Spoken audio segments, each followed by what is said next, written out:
Bonjour, bienvenue dans Pause to Pause, le podcast où on papote animation.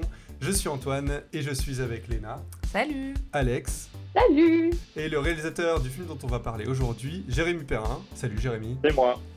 Salut. Ouais. Donc aujourd'hui on va parler de Mars Express qui est sorti le 22 novembre 2023. On a eu l'occasion avec Léna d'aller à l'avant-première à Lyon où il y avait aussi Usul qui prête une voix à un personnage. Et Alex, tu as eu l'occasion de le voir... D'aller à Arras. Voilà, d'aller à Arras pour voir le film. En avant-première aussi. Donc pour te présenter, Jérémy, tu es réalisateur. Tu as commencé la réalisation avec des clips musicaux, notamment donc Die Fantasy, qui a marqué les esprits.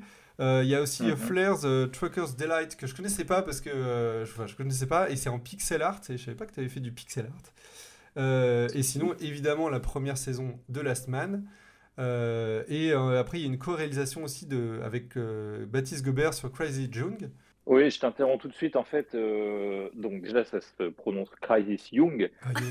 Mais j'ai vu que bon, la moitié c'est pas de la saison. grave. Personne sait le prononcer. Voilà, c'est comme ça. Et sinon, en plus, je ne suis pas le co-réalisateur de cette série. Je suis le co-créateur avec effectivement Baptiste Gobert, mais à la co-réalisation, c'est le même Baptiste Gobert et Jérémy Waro, qui a été le réalisateur par la suite de la deuxième saison 2 de Last Man. Ok. Voilà. Ok. Très bien. Bon, tu fais bien de me reprendre. On commence déjà à dire des conneries. Okay. C'est Et Non, voilà, c'est des confusions. C'est des oui. confusions très, très classiques. Enfin, beaucoup de gens se trompent là-dessus. Mais parce qu'il y a trop de Jérémy, réalisateur dans l'anime. Donc, Mais même, bon, voilà. c'est pas très clair, même sur Internet, je trouve enfin, souvent, tu es noté en réalisateur. Du coup, j'étais pas très sûr. Oui, alors après, c'est les sources qui sont... les sources sont bonnes à l'origine. C'est simplement que des gens ont décidé de mal lire et de se dire « Non, mais je suis sûr d'avoir bien lu ». Donc, qui retapent mal l'info. Oui. Je crois que la palme, ça allait quand même. J'avais vu une fois où tu t'étais un peu vénère parce que la saison 2 de la semaine, à chaque fois, on te l'attribuait. Et au bout d'un moment, t'as dit non, mais stop, en fait, c'est pas parce que l'autre s'appelle Jérémy que c'est exactement la même personne. Ah oui. Bah oui, mais c'est ça, mais j'ai pas envie de voler le travail des autres en plus. Bah oui, je trouve ça énervant, donc il suffit juste de lire le nom de famille correctement. C'est clair. Mais en même temps, vous êtes un clan de Jérémy apparemment dans l'anime et dans la réal en France. Faut savoir en fait. C'est votre faute finalement. Oui. Au-delà de la réalisation, du coup, tu as travaillé dans l'animation, dans le storyboard, dans le scénariste, voilà, sur plein de choses. Des séries, souvent des adaptations, comme se fait beaucoup, d'adaptations d'albums jeunesse ou de bandes dessinées. Et pour Mars Express, du coup, c'est ton premier long métrage. Donc long métrage de SF avec une enquête à l'intérieur, du polar à l'intérieur. Polar noir. Et pour résumer, en 2200, du coup, on suit Aline Ruby, qui est une détective privée, qui a son partenaire qui s'appelle Carlos, qui est du coup un robot, parce que il est décédé, enfin voilà. Et donc son âme est dans un robot. Je commence déjà à digresser. Ils enquêtent en fait au début du film sur Terre. Ils essayent de rattraper une hackeuse professionnelle. Ils vont être amenés à Noctis, donc sur Mars, c'est la capitale martienne, pour retrouver Juncho, qui est une étudiante en cybernétique. Et ils vont être amenés à la protéger de robots tueurs, grosso modo.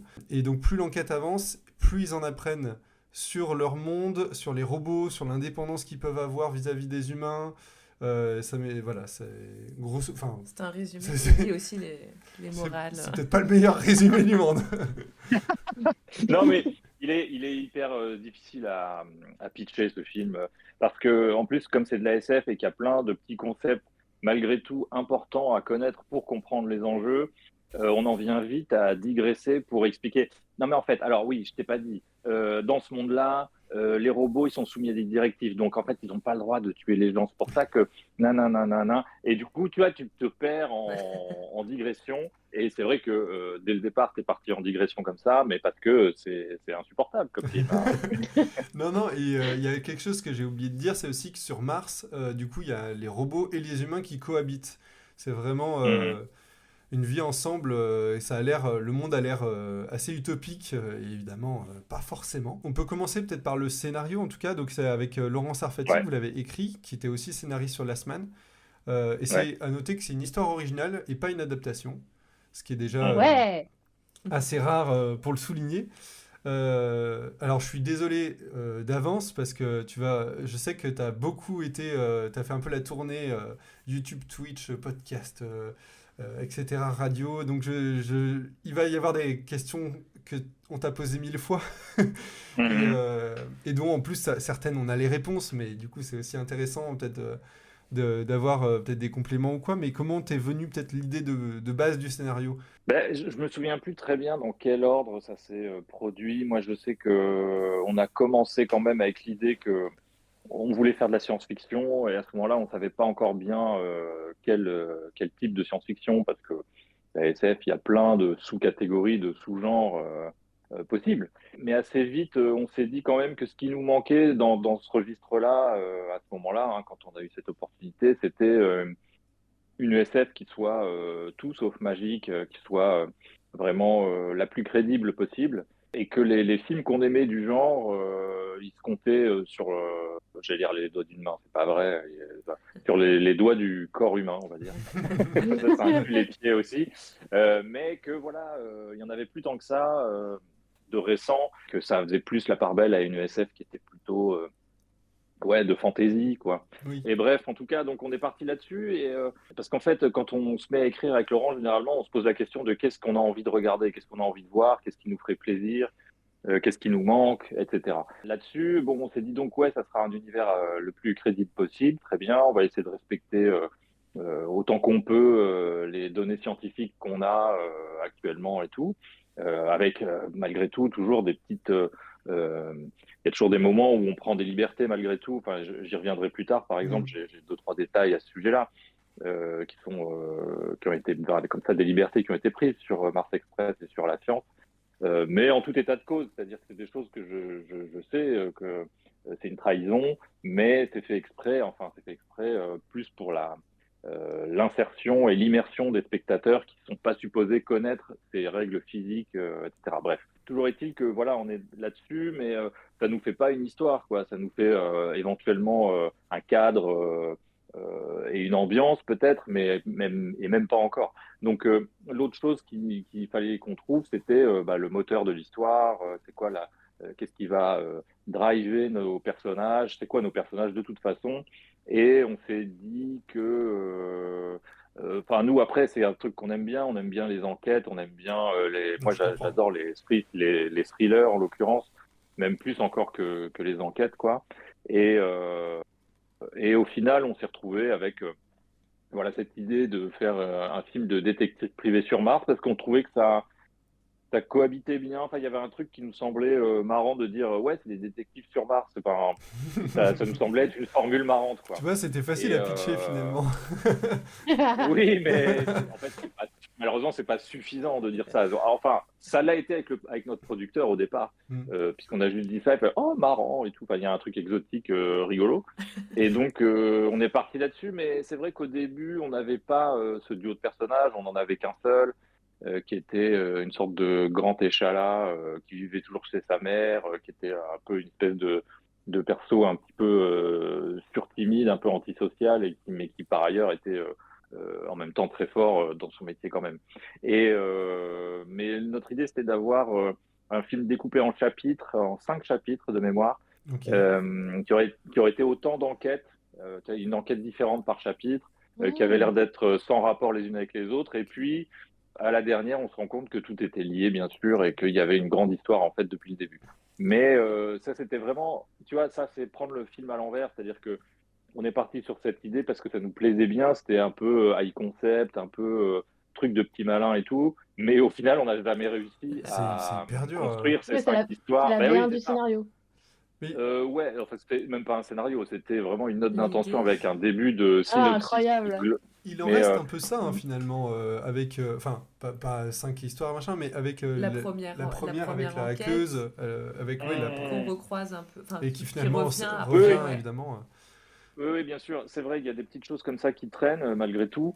Par ailleurs, ça se passait aussi sur Mars, c'était aussi un truc de détective. Il y avait aussi une présence des robots qui s'était faite qui était importante, mais parce que l'univers était pas aussi précis à ce moment-là, mais il était assez proche. C'est-à-dire qu'on s'était dit que tout avait été certainement construit par des robots. Et donc, toute cette ville artificielle de Noctis, dont on n'avait pas le nom encore à ce moment-là.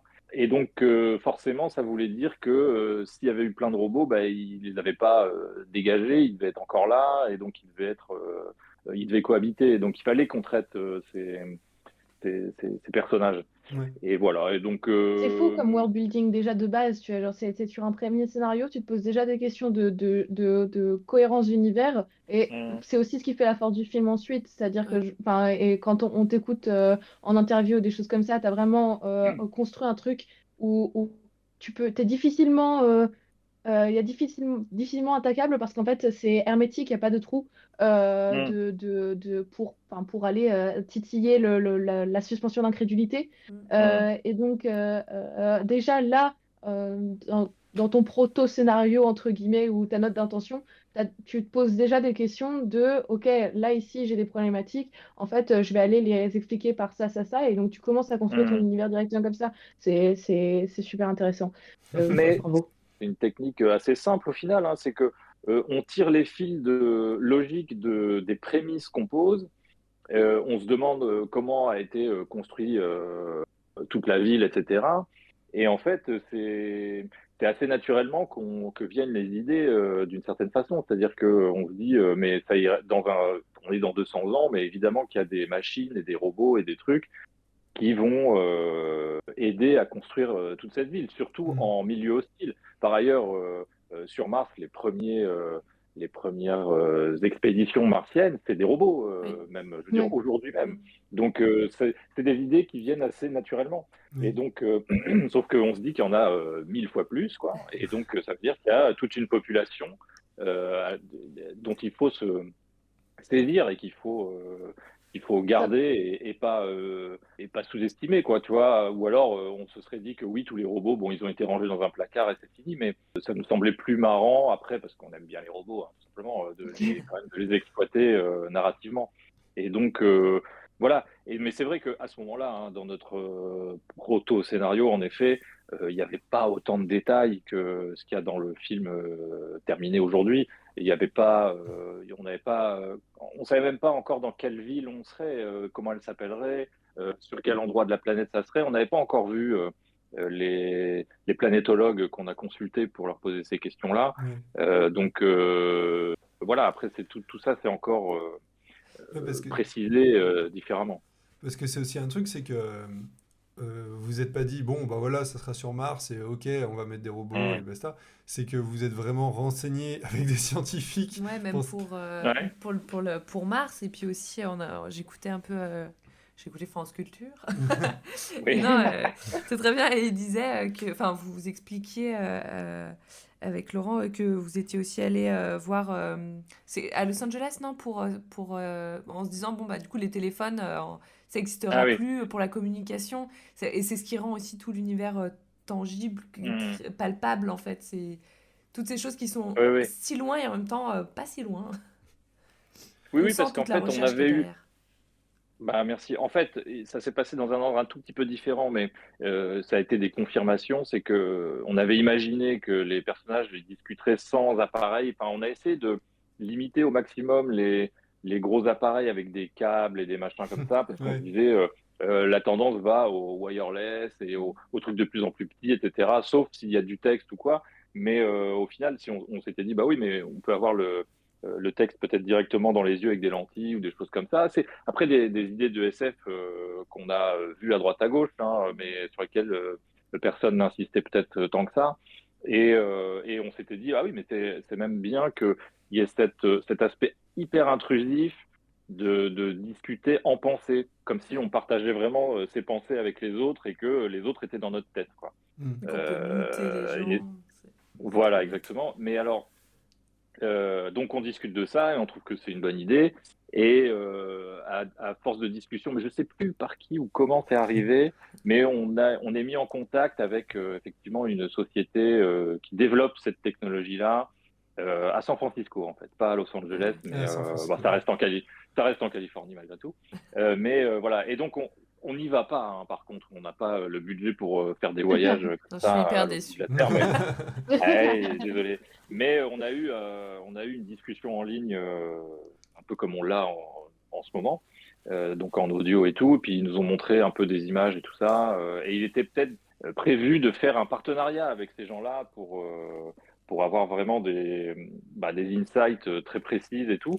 Ouais. Et éventuellement même gonfler un peu le budget. Si, du coup, je me rappelle très bien qui nous a mis en contact, maintenant que je dis ça, c'était la société qui était en charge de lier le film avec des vraies sociétés comment on appelle ça? Enfin, c'est presque du placement de produits en fait, Ouais. mais on essaie de. Moi, je sais pas trop quoi penser du placement de produits dans les films. Ça dépend un peu comment c'est fait. Disons, quand c'est vulgaire, bien sûr, c'est horrible. Oui. Mais si c'est pertinent, ça peut aussi crédibiliser un monde, etc. Enfin, bon. Mais peu importe. En tout cas, ça me posait question malgré tout pendant qu'on était en train de faire ça. Mais là, je me disais que ça avait du sens parce que c'était un truc qui était pas connu, mais qui qui allait peut-être exister, etc. Et donc, il y avait un truc de prospective quasiment assez intéressante. Mais bon, au final, ça s'est pas fait. Mais il s'avère que notre intuition et rencontrait leurs propres travaux, donc on s'est dit bon, on est sur la bonne voie, on va faire un truc dans le genre, quoi.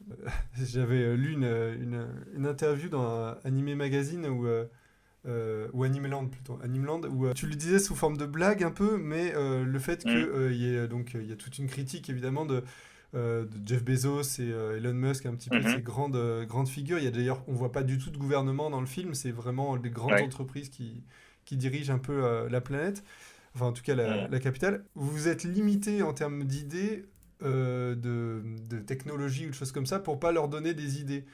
Et après, après, moi, c'était sous le ton de la blague, mais en même temps, il y a quelque chose qui est relevé, je trouve, d'assez pertinent, parce que, effectivement, par exemple, c'est de Gogol. En fait, tous les films de SF, les livres, parlent justement de la technologie et de ses dérives. Et ces inventions-là, en général, c'est toujours montré pour montrer une dystopie, pour montrer quelque chose qui est vraiment infernal. Et eux le voient, ils se disent trop bien, je veux ça. C'est la clé de l'immortalité. C'est vraiment des enfants.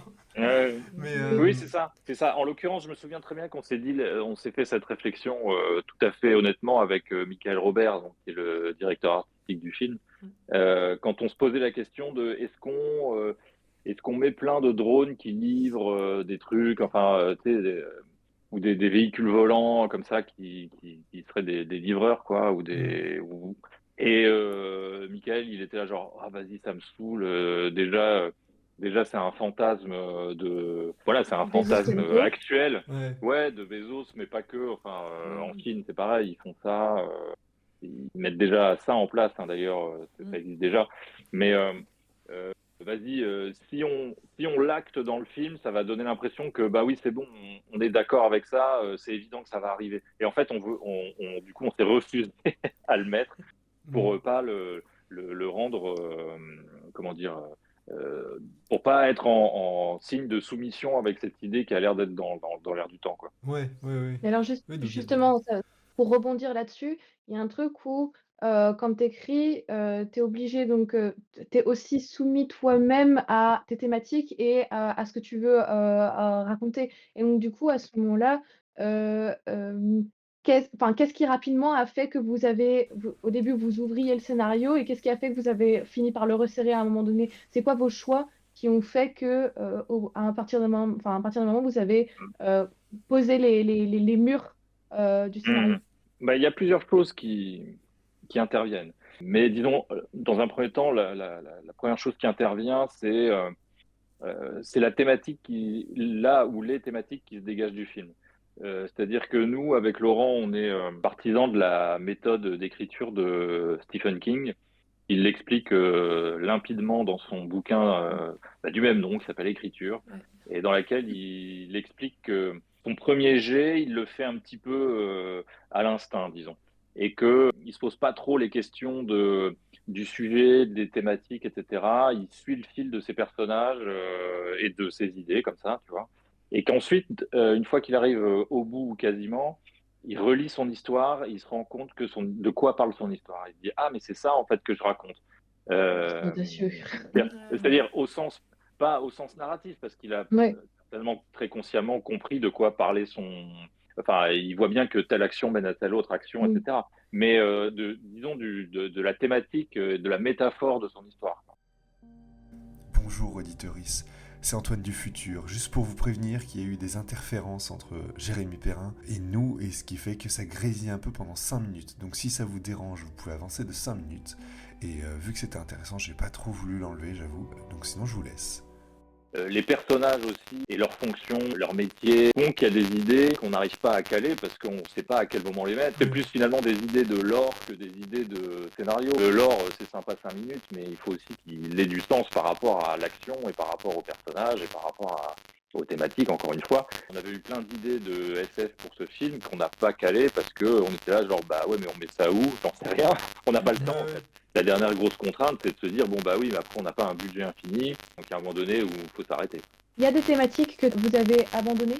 Pas vraiment, parce que en fait, il y a une époque où on avait dans les personnages, il y avait un truc qui était beaucoup plus clair. Donc Beryl, qui est une intelligence artificielle dans le film, avait été, comment dire, la nounou de Aline. C'était elle qui l'avait élevée une partie de sa vie.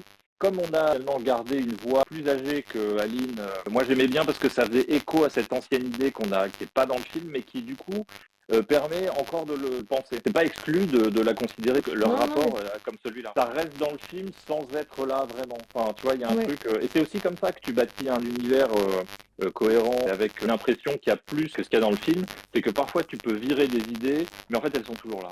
Il y avait un rapport entre les deux qui était un peu plus maternel, alors que c'est une intelligence artificielle, bien sûr, et donc c'est bizarre. Ça se posait encore la question des rapports entre hommes et machines, mais au final, c'était un rapport homme-machine particulier, mais qu'on a ailleurs avec d'autres personnages, avec Carlos et sa fille, avec le prof et sa femme licorne. Enfin voilà, il y a plein d'autres personnages. Ce truc-là est quand même toujours présent. Mais il est écarté un petit peu plus du rapport entre Aline et Beryl. C'est pas grave, parce qu'Aline et Carlos aussi, c'est un rapport humain étrange. Aline ne sait pas quoi penser de la nature de Carlos en réalité. C'est pour ça qu'elle est alcoolo. Elle dit en s'adressant à Carlos, il me reste plus que toi comme ami et Beryl. Et puis elle fait genre, bon Beryl, bon c'est une intelligence artificielle quoi. Et là elle marque un temps de pause et elle regarde son pote et elle fait une espèce de grimace où elle dit ouais je sais pas toi aussi peut-être en fait. Qu'est-ce que tu es vraiment? C'est là où je voulais en venir et donc j'ai réussi à ne pas spoiler. Bravo, félicitations, vraiment. C'est quoi la chose qui t'a le plus plu à faire dans le film? Parce que t'as différentes étapes, il y a plein de moments, il y a des moments de down, mais il y a de joie qui t'ont marqué en bien. Il n'y a rien de joyeux dans le fait de faire un film, rien. C'est compliqué. En fait, à chaque nouvelle étape qui commençait, j'étais content. Pour être encore plus précis, chaque nouvelle étape de production, au bout de 2 semaines, j'étais content. Parce que je voyais les premiers résultats de cette nouvelle étape, tu vois. Oui. Une fois que le storyboard est entamé, je me dis, ah ça y est, là j'ai vraiment commencé, je peux lire les premiers plans les uns à la suite des autres, le film il commence à prendre corps. Mais tu vois, au bout d'un moment, je commençais à voir les premiers layouts, et j'étais là, ah ça va, ils sont bien, je suis content, j'ai fait les bons choix, mon équipe est super fort, au beau dessin et tout, donc j'étais content. Et puis la même chose après avec les décors, l'animation, le clean et le compositing. Alors évidemment qu'il y a des étapes quand même qui sont encore plus satisfaisantes que d'autres. C'est vraiment quand tu arrives au compositing, tu es là genre ah oui, mon Dieu, enfin des images terminées en couleur. Il y a aussi la musique, hein, ça c'est vraiment un game changer. Quand tu arrives à la musique, tu es là genre oh mon Dieu, de la musique. Et puis aussi, faut avouer que les bruitages c'est pareil parce que pendant longtemps tu vois. On sous-estime. Ouais, mais tu vois ton film en animatique ou même quand tu commences à remplacer les plans, mais t'as toujours les sons temporaires que t'as mis et puis ils sont pas tous là en plus. T'as 3 coups de fusil et t'as même jamais les bruits de pas par exemple au sol. Enfin, il y a un manque d'espace dans ton image à cause du manque de son. Et les sound designers et tout qui arrivent et qui font leur taf, c'est heureux quoi. Même la 3D, j'étais content de voir que ça allait marcher. Enfin voilà quoi. Tu dois être soulagé aussi de. C'est ça. Mais après une joie malheureusement de courte durée parce que très vite tu t'habitues. Genre bon bah c'est bon d'accord ok super. Normal après tout c'est des pros, j'en attendais pas moins. Et au bout d'un moment, c'est pas tout à fait vrai mais bon. C'est juste pour la vanne. Au bout d'un moment, c'est vrai que arrivent quand même toujours les problèmes. Il y en a toujours. Et la fatigue et la saturation. Et donc, voilà. Et alors, heureusement, quelque part, comme c'est du travail à la chaîne, que les étapes sont en quinconce et tout, il y a quand même régulièrement des plaisirs qui pop pendant la production. Mais c'est vrai que ça se fait tellement lent, la fabrication d'un dessin animé. C'est pour ça que j'ai toujours un peu de mal à répondre à cette question au final, mais maintenant, je répondrai ça. Bah, ça a mis environ 5 ans à faire le film. Ouais, c'est ça, 5 ans et demi. Ouais. Oui, Encore une pardon. fois, c'est un truc à préciser, c'est que 5 ans et demi, c'est pas pour tout le monde, hein, c'est pas toutes les équipes. Oui, bien sûr. En Oui, l'occurrence, c'est moi, quoi. oui, oui, Tu, du tout début jusqu'à. Voilà, c'est ça. c'est 5 ans, tu comptes l'écriture dedans ou alors l'écriture Oui, est... Oui, oui. non, D'accord, non, ok. je compte l'écriture. Ouais. 5 ans. Du coup, il y a Ok. aussi un documentaire qui sort de temps en temps sur Mhm. YouTube. Donc il y a que quelques épisodes. Déjà, Du making-of. ouais, du making-of. Est-ce Ouais. que ces épisodes, est-ce que tous les épisodes sont dispo sur le DVD ou le Blu-ray de Mars Express? Ou est-ce que ça le sera sur YouTube un jour? Et autre chose, c'est est-ce que tu parles de la phase de dessin, en fait, dans l'écriture, Ah oui, c'était ma question. tout de suite, Laurent Sarfati, il a envie d'avoir du visuel, et toi, tu te retiens justement pour pas t'attacher à des anciennes idées qu'en fait, finalement, tu n'imaginerais pas autre chose parce que, enfin, ton esprit est pollué Mhm. par ça, entre guillemets. Et du coup, à quel moment elle arrive cette étape de dessin? Alors, donc il y a deux questions. Pour Ouais. le making-of, oui, il a été et il est toujours réalisé par Alex Pilot parce que le making-of n'est pas terminé à l'heure où je vous parle, alors que Ok. le film est Oh. sorti depuis plusieurs semaines. Mais il a tellement de rush et tout Ouais, tu que m'étonnes. voilà, il y a plein d'étapes de la fabrication qui n'ont pas encore été montées. Il fait ça effectivement par épisode. Là, sur les 3 épisodes qui ont été diffusés par Katsuka, c'est terminé. Il en poste que 3 pour la promo de sortie du Ouais, film. Et donc, c'était épisode 1, épisode 7 peut-être, et voilà, c'est ça. 11 Ouais, 11 et et 16. 16, 16. c'est pour Voilà, ça, c'est ça. je me- Ouais. Mais alors, en fait, il s'avère que c'est un making-of qui a été financé de manière participative. Et donc, ceux qui ont participé au financement de ce making-of, eux, ils reçoivent à chaque montage terminé Ah, trop bien. l'épisode en ligne, quoi, à suivre, et pas les autres. Ça reste un truc privé. Néanmoins, tout va finir sur le Blu-ray DVD Ok. du film. Alors, à voir, c'est en pourparler, je sais plus trop ce qu'on a dit. Si c'est dans une version un peu plus collector qui a vraiment l'intégralité, genre 3 heures de making-of, ou peut-être en édition simple, ça sera une version peut-être un peu résumée, quoi, un peu plus courte. Ok. Quoi qu'il en soit, au départ, c'est vrai qu'on avait prévu plutôt de tout mettre en libre accès sur YouTube, mais bon, j'imagine que ça finira comme ça, qu'on le veuille ou non, vous voyez ce que je veux dire. Bref, Ouais. et donc très bien, hein, moi j'ai rien contre ça d'ailleurs. Voilà, et l'autre question, c'était le dessin. Pour le dessin, oui, c'est vrai bah, que, oui, en effet, j'ai pas envie d'être pollué, que j'aime bien faire une étape à la fois. Et par ailleurs, je suis plus du tout dans la fascination du dessin. Hmm. Et je suis plus du tout dans l'urgence de dessiner des tas de trucs tout le temps. Enfin voilà, pour moi, il y a plusieurs profils de dessinateurs et dessinatrices. Et bon, je dirais même qu'il y en a deux. Alors, il y en a peut-être plus que ça, mais c'est soit vous êtes un dessinateur ou une dessinatrice compulsive, qui peut pas s'empêcher de remplir des carnets de croquis, des machins, soit vous êtes moi, et, et vous en battez les couilles, vous remplissez jamais aucun carnet de croquis et vous dessinez que utile. Voilà, moi je dessine utile, je dessine pas pour rien. Et Je, je- je vais j'ai partager ce plus. tips à toute ma classe, clairement. Parce qu'on Ouais, on s'en veut on s'en ouais, veut tous de pas dessiner. Putain, moi je ouais, suis mais la moi je première sais pas. catégorie, je suis un peu deg. C'est vrai Non, qu'on c'est fait pas pas ça tout le grave. temps. Mais non, non, non, Félicitations. non. C'est pas une critique. Hein. Je dis, c'est des profils. Après, Ouais. ça n'empêche pas. Je veux dire, Moebius c'était un dessinateur compulsif. Tu vois le niveau, quoi. Mais il y a Voilà, et cette idée, ça veut rien dire. mais ça pose effectivement une question, enfin un questionnement intéressant, c'est que en fait, mine de rien, moi je dessine jamais non plus pour rien. Ouais. Même les Ouais. carnets, ça va servir à un compte Hmm. Instagram aussi. Je me dis, On fait Hmm. les j'ai- carnets de voyage, on oui, fait, mais il n'y a voilà, et pas c'est de... des trucs, Oui. ça va servir à Ouais. quelque chose. Donc du coup, en fait, le dessin pour rien, bon, ça va être, enfin, forcément, dans le tas de recherches, dans des projets, bon, bah, il y a des dessins, ils auront peut-être moins servi que d'autres, mais en tout cas, ça Pas sert à grave. un projet, quoi. Ouais, Ouais. je pense pas que ce soit pour rien. Il y a un côté si je me compte dans la deuxième catégorie, où en fait, je dessine quand j'ai plus de mots. Je sais Oui. pas si tu vois ce que, enfin, Je vois si très tu vois.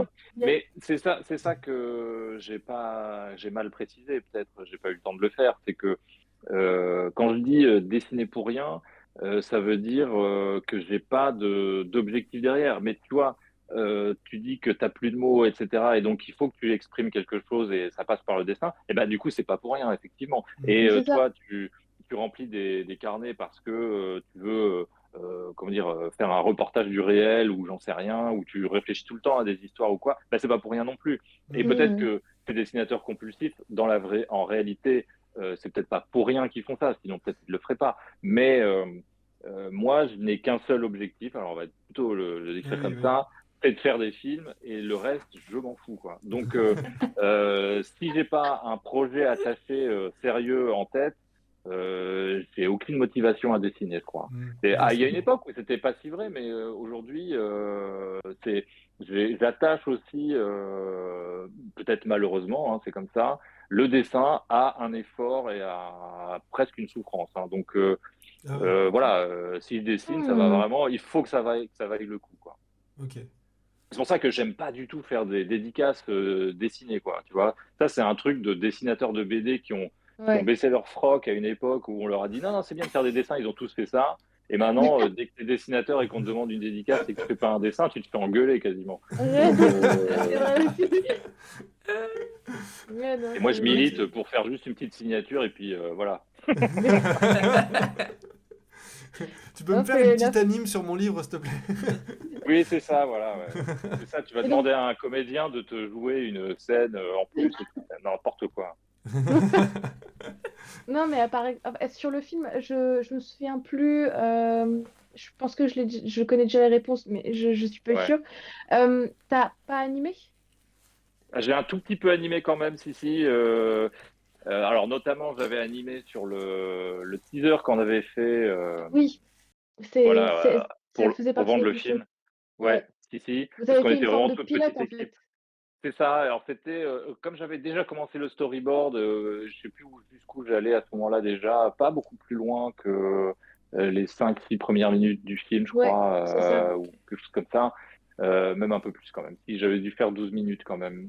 Ah, ouais, bon, bref. En fait, on avait Hmm. pioché là-dedans quelle séquence pouvait être animée et terminée, en fait, pour vendre le film, quoi. Et on s'était mis d'accord sur cette courte scène d'action pour dire, voilà, ça va être un peu vendeur. Et puis, il n'y a pas besoin de, comment dire, il n'y a pas besoin d'expliquer grand-chose, vu que c'est au début du film, l'exposition se fait d'elle-même. En fait, notre pilote, il n'y avait pas que la partie animée.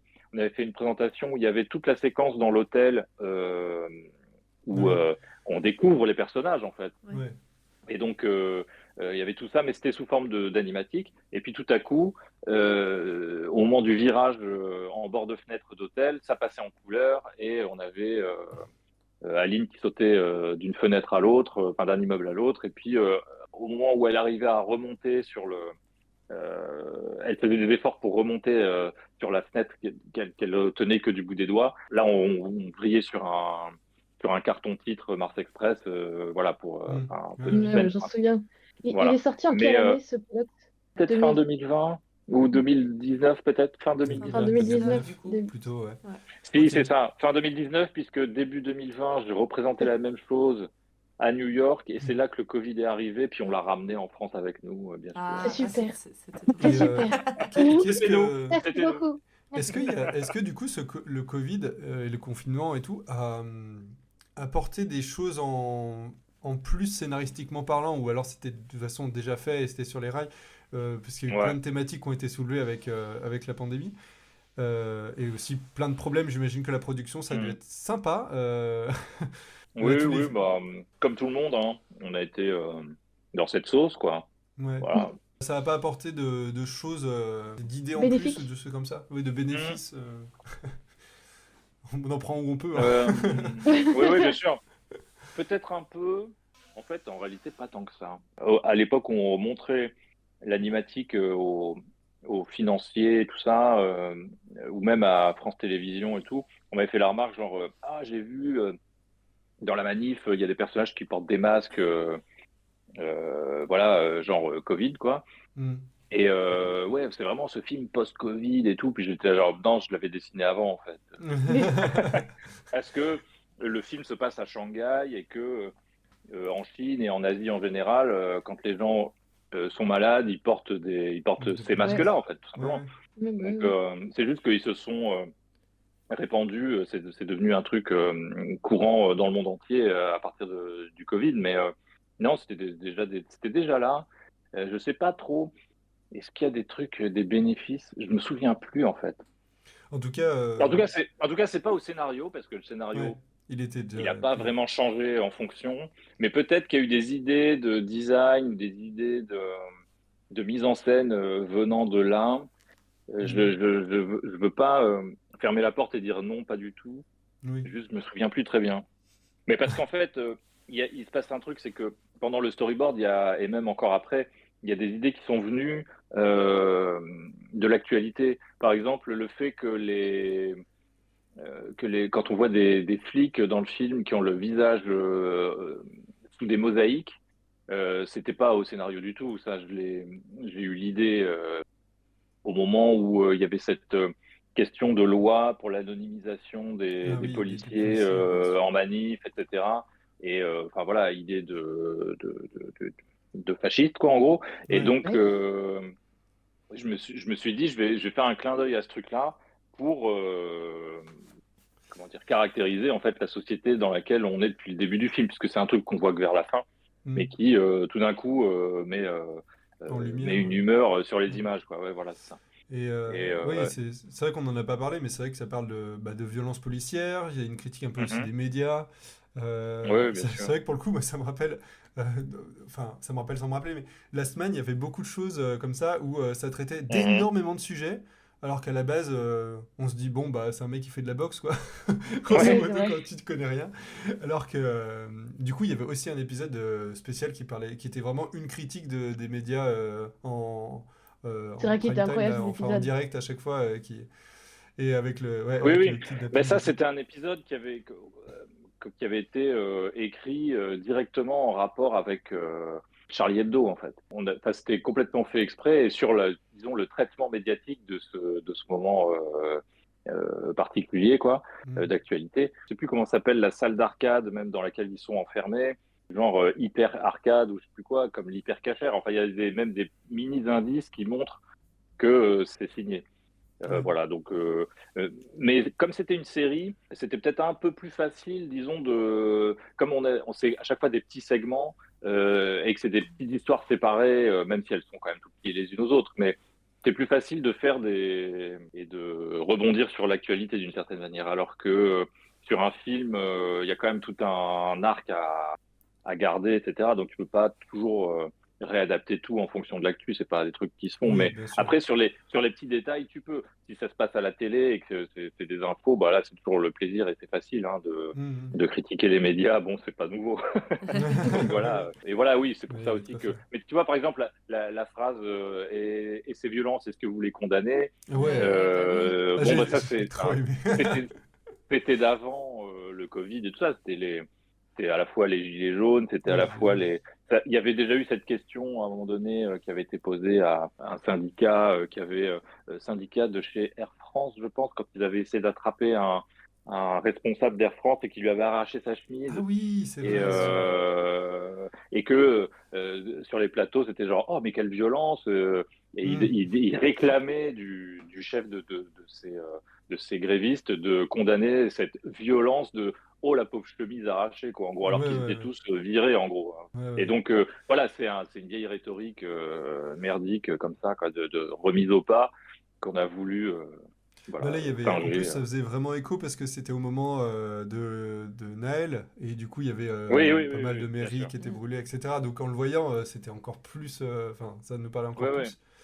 Ouais. Peut-être qu'on peut passer tranquillement vers la direction artistique, l'animation. Alors, tu Mhm. l'as dit, la direction artistique, elle est de Michael Robert, donc qui a aussi été Ouais. sur Last Man et aussi sur Le Sommet des Dieux. Et pour le coup, je trouve que ça m'y a fait penser, alors qu'il n'y a rien qui fait penser au Sommet des Dieux dans le film, hein, voilà. Mhm. C'est juste que c'est de l'animation pour adultes français.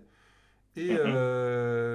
enfin, j'avais beaucoup aimé Le Sommet des Dieux et j'ai adoré Mars Ouais. Express. Et du coup, c'était c'est cool, il y a vraiment un truc où je me dis enfin, il y a de l'animation pour adultes françaises qui arrive parce que finalement les États-Unis restent très enfantins, enfin très jeunesse et familial avec Mhm. Disney qui gère un peu tout le truc.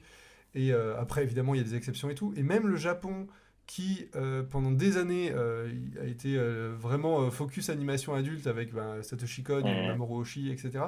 Qui maintenant, et puis en SF, de la Bien sûr. science-fiction, même Ghibli qui a des films, Princesse Mononoke, tu montes pas non plus à un gamin trop jeune, quoi. Il y a quand même des têtes coupées, des bras qui. Voilà. Et maintenant, c'est quand même très axé Oui. jeunesse. Il y a toujours des séries, etc., qui dénotent, bien sûr, mais dans la globalité, du coup, ça fait du bien aussi d'avoir de l'animation adulte et de me dire qu'il y a potentiellement un public qui allait voir le film et qui a été surpris de voir ça et qui se dit ah, mais en fait, c'est cool l'animation, ça s'intéresse pas qu'aux enfants. Et aussi d'avoir un cinéma d'animation pour adultes, pas forcément qui traite de drame. Parce que souvent, le cinéma d'animation adulte, c'est. Alors, c'est génial. Hein. Ou à contrario, ça peut être gore Oui, et oui. sexe. Et là, c'est pas le cas non plus. Là, d'avoir un polar ou. Parce que Le Sommet des Dieux, il y a aussi cette enquête, cette quête derrière qui tient en haleine avec. Je sais pas, avec une ligne, un tracé, un dessin qui est net, qui est propre, tout l'univers est palpable. Et c'est pas juste effectivement de la fantaisie comme tu disais, où maintenant la SF, souvent, c'est beaucoup de magie, de la fantaisie, ça a un peu pris le pas dessus. Et c'est vrai que, là, ça faisait 2 films, on était là, on est content. Tant mieux. Mais Après, à quelques moi, années d'écart. je disais ça tout à l'heure sur la SF plus magique. Moi, j'ai pas de problème avec ça. Hein. C'était simplement pour apporter un peu de diversité et de revenir à des trucs pour avoir un panel plus large aujourd'hui. Parce que, en fait, à vrai dire, je serais pas contre faire un film un space opéra, un petit peu n'importe quoi et tout. Mais voilà. Après, pour comment dire, c'était l'objectif avec Mars Express aussi, effectivement, moi j'avais déjà fait des dessins animés adultes un peu immatures, un peu crado, voire sexistes malheureusement, etc. Et donc, ce qui n'est pas forcément lié, hein, là je parle juste de moi. En fait, je m'étais dit, mais c'est vrai qu'il y a peut-être une tendance à cataloguer l'animation adulte, soit dans le truc très sérieux, très drama, historique, etc., Persepolis, social, voilà. Bachir, en fait. Exactement. Soit justement à l'opposé d'être un truc hyper trash punk, je sais pas quoi. Et donc, j'ai rien contre tout ça, mais disons que encore une fois, il y avait que 2 typologies de films, il me semblait quoi. Et donc pour ça, voilà, avec Mars Express, je me suis dit, mais pourquoi on fait pas juste des films de genre, voilà, dont les sujets et le traitement est pris au sérieux, c'est-à-dire pas de cynisme sur le genre traité, et qui s'adresse aux spectateurs intelligemment en fait. Et donc c'est en ça moi que je considère que c'est adulte. Et alors après ça repose aussi sur quand même il faut avoir une certaine peut-être culture un petit peu pour capter le fonctionnement de la science-fiction de ce film, etc. Donc c'est en ça aussi que c'est adulte, et puis les thématiques abordées sont pas forcément simples pour des enfants. Après, moi, j'aime bien aussi penser que les enfants peuvent voir des films qui leur sont pas tout à fait destinés, et que ils en soient fascinés même s'ils comprennent rien. Bah, je me repense à des découvertes de films que j'ai eu enfant où j'étais genre je comprends rien, mais je suis fasciné par le truc, j'adore. Bon, après, il y a quand même des violences un peu dans le film. Est-ce que vous condamnez les violences? Après, il y a, avec des limites, hein, bien sûr, à ce que je dis, évidemment. Mais disons que voilà, quoi. En tout cas, il ne s'agissait pas de faire un film avec de la violence gratuite ou je sais pas quoi. Même si, encore une fois, même ce terme de violence gratuite, moi, il me saoule un peu.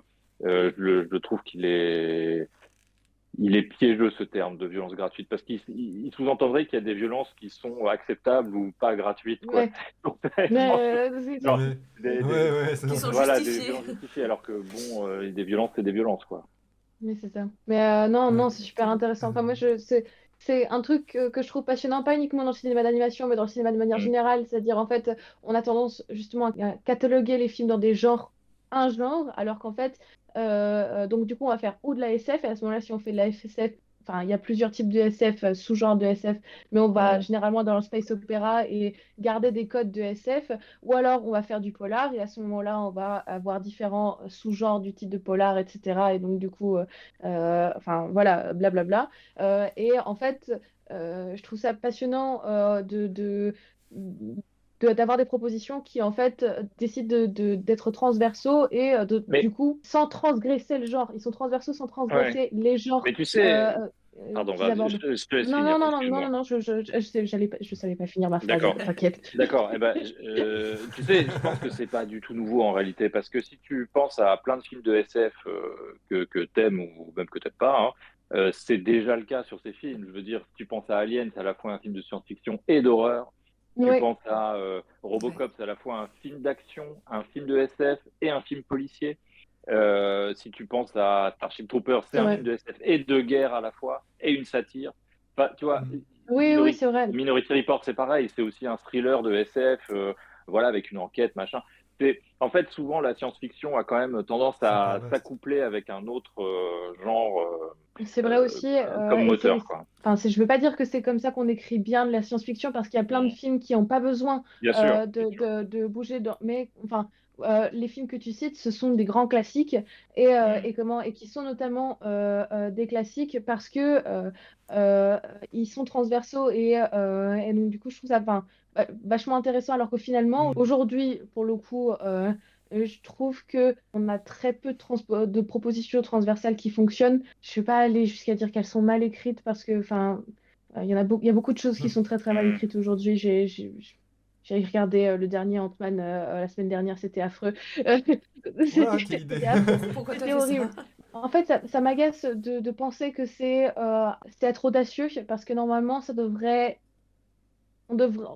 être la base. base de l'écriture de manière Ouais. générale et de l'écriture, que ce soit de Mm. SF ou ailleurs. Sauf que c'est pas le cas. Là, en plus, c'est avec une technique super particulière qui est l'animation. Et donc, du coup, Mm. on a vraiment un ovni.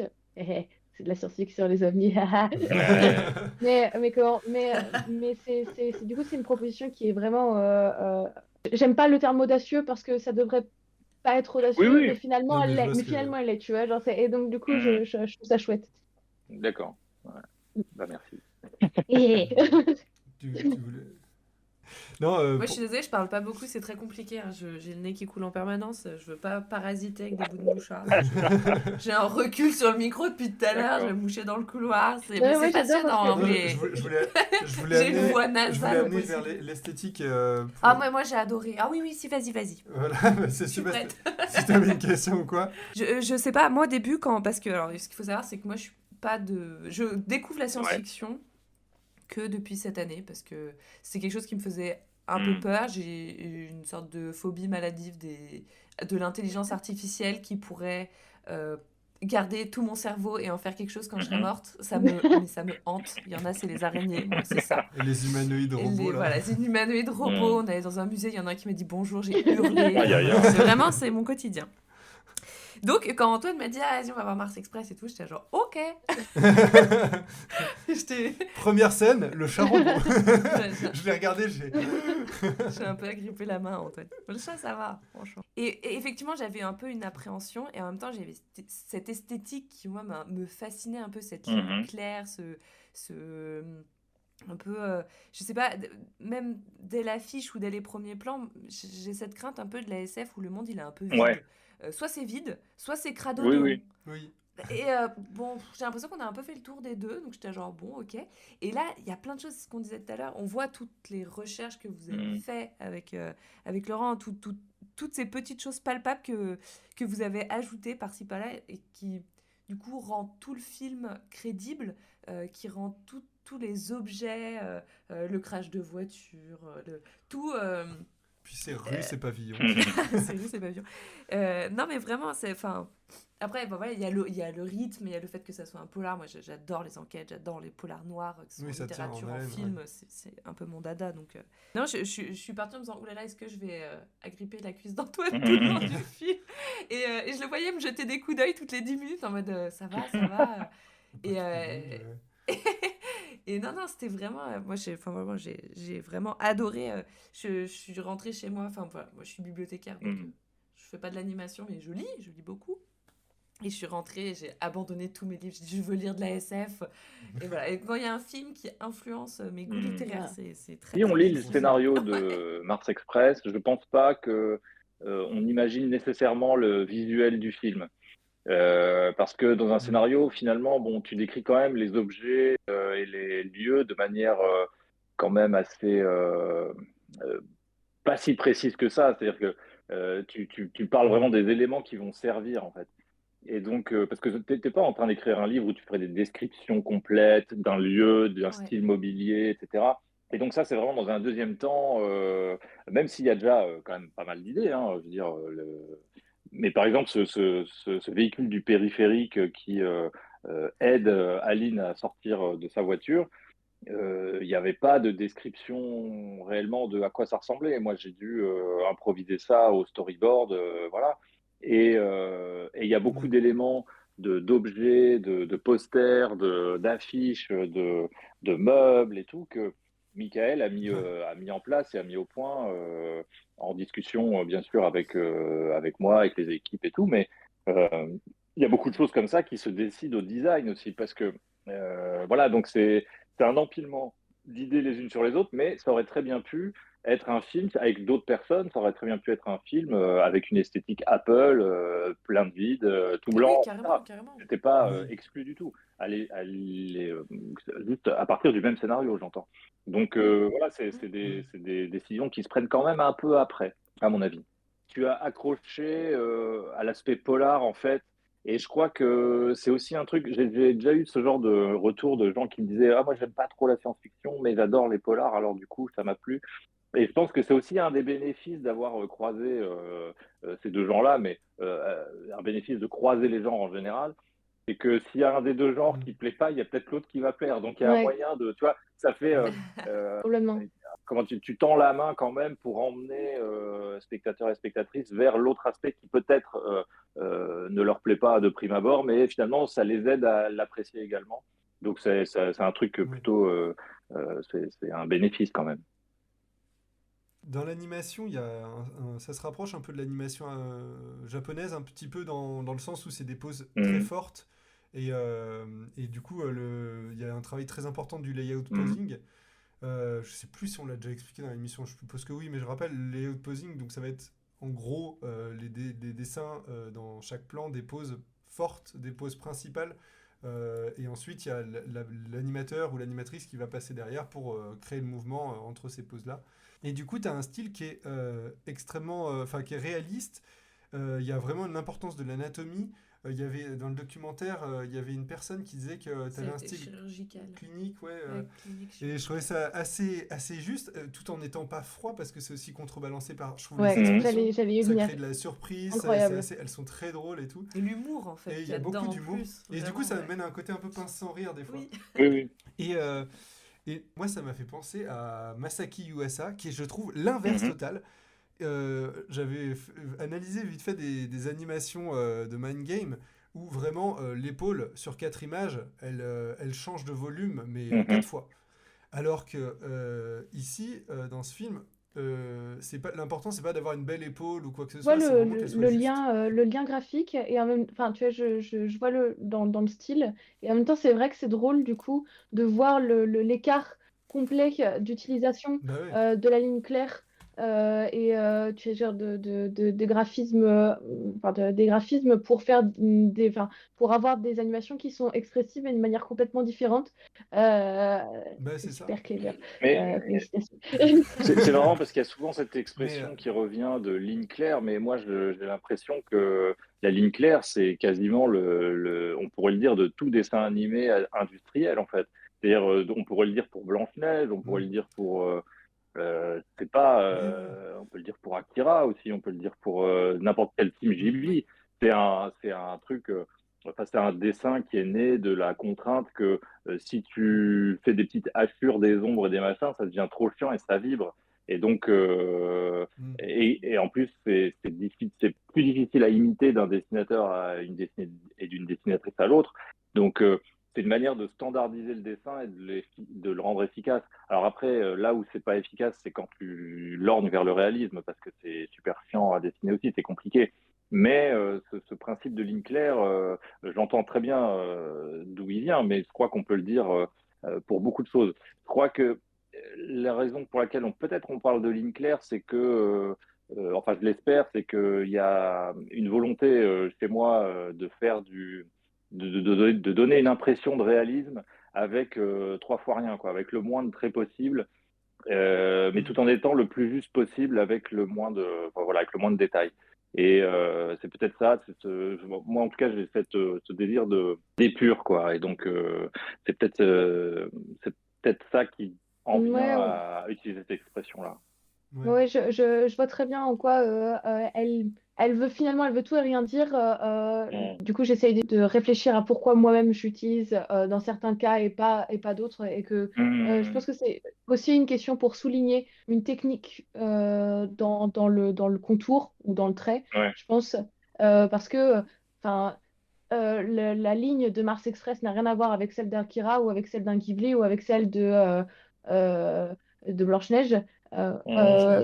Enfin, je la trouve intéressante. Je trouve que dans le tracé, dans l'expression par exemple du visage, on parlait des expressions, ayant un travail de la ligne qui est super particulier, Mm.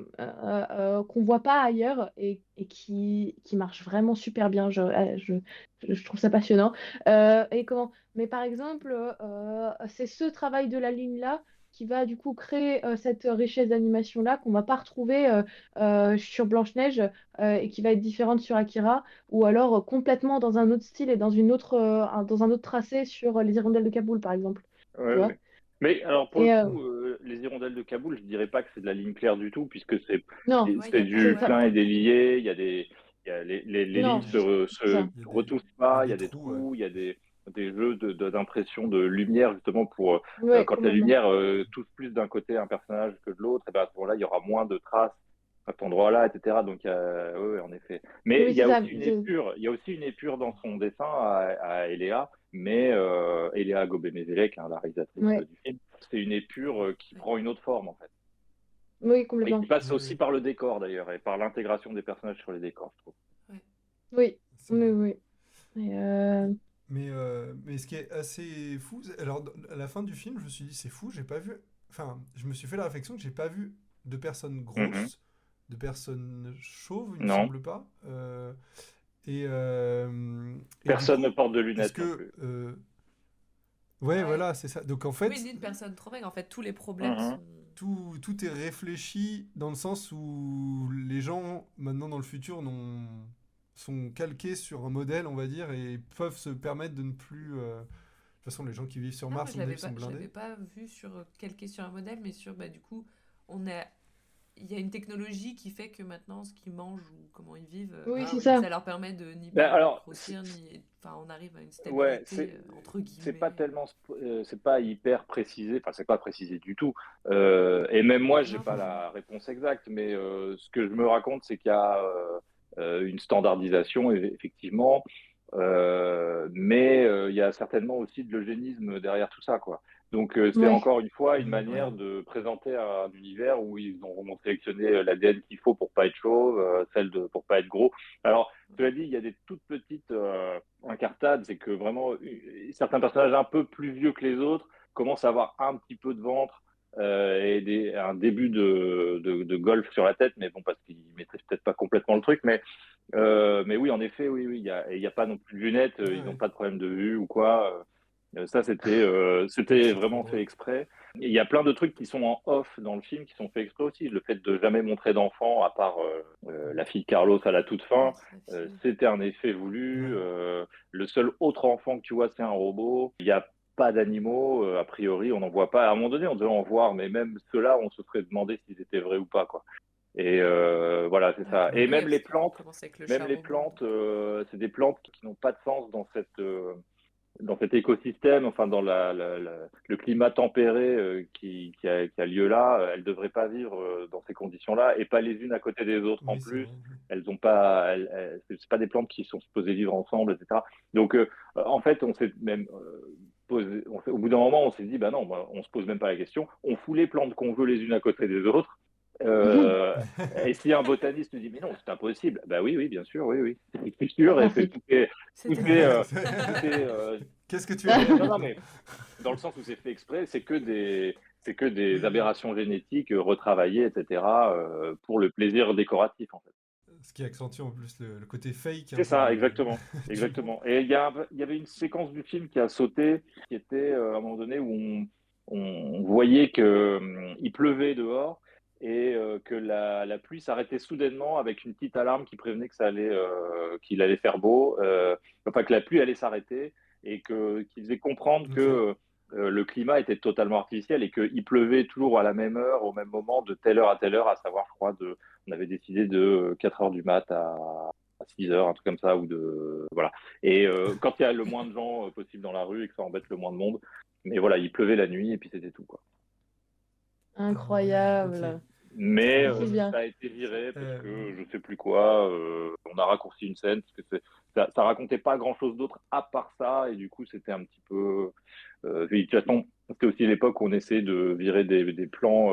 Ce plan-là coûtait cher en l'occurrence puisqu'il y avait Aline qui sortait de son lit parce que c'est au moment où elle est dans son lit et qu'elle dort. D'ailleurs, on voit qu'il pleut dehors à ce moment-là. C'est un reste de cette séquence. hmm. Elle est en train de dormir et elle est appelée par l'inspecteur Gordo qui lui dit qu'ils ont retrouvé un robot dans les sous-sols de Noctis. Mais on la voyait normalement se lever et partir, etc. Et en fait, on passait par la fenêtre, et la caméra, je veux dire. Et on voyait que la pluie s'arrêtait, on entendait une voix off ou une alarme. Je sais plus qu'on avait décidé une petite musique quoi, Ok. Ok. qui prévenait qu'il y avait enfin, on comprenait qu'il y avait un truc totalement artificiel dans la pluie qu'on avait pris pour une pluie normale au départ, quoi. C'est fou. Par, Hmm. rap- par Ouais, rapport à c'est la fou. 3D, tous Vas-y. les robots sont en 3D. C'était un choix Ouais, voulu dans la production ou alors c'était plus simple de le faire en 3D? c'était les deux. C'est souvent quand je considère une idée bonne, c'est quand elle arrive à croiser à la fois un sens métaphorique ou symbolique pour le film et en même temps quand il y a un côté pragmatique et utile, doublement pragmatique. Pragmatique dans le lore du film et Ouais, pragmatique en prod. Et en ouais, l'occurrence, là, c'était surtout pour la prod et le symbole. C'est que oui, les robots sont en 3D et les humains en 2D pour ce côté je voulais qu'il y oui, ait comme ça deux natures d'espèces vivantes qui cohabitent, qu'on sent différents, mais sans savoir, mais par le mouvement, parce que je ouais, considérais que c'était vraiment en mouvement que ça allait se voir. Et en plus, j'aime bien le fait Hmm. que la 3D imite la 2D, puisqu'elle est dans ouais, un cel shading de dessin animé. Et donc, il y avait Oui, ça oui. aussi, ça décrit un rapport entre les deux, comment les humains font des machines pour eux et qui doivent leur ressembler, etc. Et alors, en troisième position, il y a comme intérêt, ça parlait aussi de la condition de Carlos, qui en fait, et c'est là où c'est un peu plus subtil, que juste tous les robots sont en 3D et tous les humains sont en 2D, parce que c'est pas tout à fait Hmm. vrai. C'est que oui, par exemple, les sauvegardés, ils sont dessinés à la main, parce ouais. que ils se considèrent comme des humains. Et Mhm. ce qui compte, c'est la façon dont ils se Ah oui, c'est perçoivent vrai. eux-mêmes. Ok, Et c'est pour ça que la réparatrice ou la sauvegardée de June sont dessinés à la main. Et par ailleurs, souvent, c'est les robots les plus humanoïdes, en fait. C'est normal. ouais. Pour des Oui. sauvegardés, s'ils se sauvegardent sous forme de corps de chien, c'est un peu bizarre. Mais après tout, Ouais. pourquoi pas? J'aurais dû le faire, en fait. Je suis en train de me dire, j'aurais dû le faire. Là, j'ai une idée incroyable. On C'est passe à le côté côté d'idées. ultra-libéral où tu fais n'importe quoi. Et oui, tu peux le faire. Voilà. Et donc, bref, et le fait que J'ai pas trop compris Mars Express à la fin. ah, ça doit C'était bizarre cette histoire être, de meute de oui, ça chiens doit là. être c'est sans doute un hommage à l'invasion, la deuxième occurrence des invasions des profanateurs de sépulture où il y a ce chien avec une tête humaine à la fin. Bref, non, pas du tout. Voilà. Euh, non, mais ça, c'est pour les gens qui voient des références partout aussi, là où il n'y en a pas toujours. Ce qui compte, c'est Ouais. comment ils se voient eux-mêmes et comment ils se Ils se perçoivent. perçoivent. Et ça avait du coup un intérêt pour Carlos d'être dessiné à la main tout le long du film et à la fin d'être mitigé, d'être à la fois son corps est en 3D, sa tête reste toujours en 2D, quoi. Ouais. Oui, en Ouais. 2D. Ouais, Avec parfois dans effectivement. certains Il y glitches a. une utilisation d'une tête en 3D qui avait été malgré tout faite pour parce que je voulais tester d'avoir un Carlos intégralement 3D. Ça, c'était ma toute première idée. Et puis en fait, c'était trop compliqué de lui faire un visage 3D qui soit aussi performant que tout ce qu'on avait fait en dessin. Et en particulier pour le rig du Hmm. visage, ça aurait demandé énormément de Mhm. travail. Ouais. C'est totalement faisable, hein, c'est possible, mais ça aurait demandé un taf de Ça demandait malade plus de et on travail n'avait que. pas le budget pour faire ça. Et donc, au final, de cette contrainte est venue une idée que je trouve meilleure, c'est celle d'avoir les deux en même temps dans le même personnage, en Hmm. fait. Oui, clairement. Ouais, ça parle beaucoup plus. Il y a aussi une autre technique, au-delà de la 2D et de la 3D, j'aimerais en parler, c'est vraiment à la toute fin du film. Alors, on va pas Mm. spoiler, mais il y a une autre technique d'animation. Alors, t'en avais un peu parlé quand on était allé voir la séance à Mhm. Lyon. Et du coup, aussi, on t'avait posé la question, je crois, des intelligences artificielles, que, à la limite, tu aurais bien voulu essayer l'intelligence artificielle pour cette séquence de fin. Moi, je suis assez content que tu ne l'aies Ouais, pas ouais. fait, parce que, ou que tu n'aies pas eu l'occasion de le faire, parce que je trouve que l'animation en intelligence artificielle, je trouve que ça se voit Oui, oui, beaucoup, oui, oui, oui. à 10 000 un peu que ça en est pour l'instant. C'est peut-être pas encore assez avancé, mais en tout cas, c'est intéressant de vouloir chercher un nouveau procédé pour décrire de ce que tu Mhm. voulais. Et je me souviens plus du coup de ce que c'était Si. Alors, en comme fait, c'est de procédé. l'animation en temps réel, tout simplement. C'est-à-dire que Oui, voilà. c'est de l'animation qui a été codée et donc qui a été codée par des comment dire des demo makers. Voilà, c'est comme ça qu'on appelle ça. C'est une scène, la démo scène, c'est un truc qui existe depuis l'avènement des ordinateurs grand public. Faut remonter au Commodore 64, hein, donc c'est vraiment vieux. Ok. Mais qui a explosé, qui s'est vraiment fait connaître à l'époque de l'Amiga, c'est toujours aussi vieux, mais un peu moins, et qui a continué malgré tout derrière encore sur PC, etc.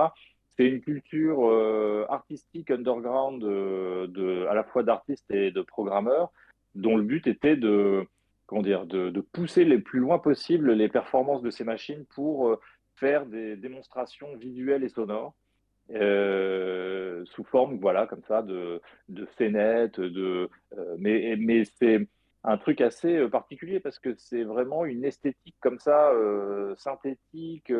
Alors, de temps en temps, tu as des très belles illustrations en pixel art qui étaient faites comme ça dans ces démos-là, mais aussi beaucoup, exemplairement, les trucs qu'on retient pour ceux qui connaissent et à qui ça parle, ça allait être des cubes transparents qui tournent sur eux-mêmes et qui rebondissent sur le sol, avec des Hmm. déformations bizarres Hmm. qu'on n'avait même pas dans les Ouais. jeux vidéo. En fait, c'est des trucs où vraiment ils poussaient loin des équations dans leur programmation, etc. Et la vraie performance, c'est que c'était pas donc évidemment des vidéos, parce qu'à l'époque, de toute façon, mettre des vidéos sur des disquettes, c'était impossible, ou alors c'était des tout petits extraits qui seraient avec des résolutions plus basses qu'un GIF aujourd'hui, mais voilà.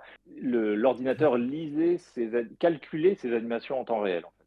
Hmm. Alors, le truc, c'est qu'à l'œil, ça se voit pas plus que ça parce que tu n'avais pas une manette pour tourner autour de l'objet, mais ça aurait été possible en fait. C'était vraiment de la 3D temps réel en fait, et parfois des animations de déformation de bitmap ou des choses comme ça.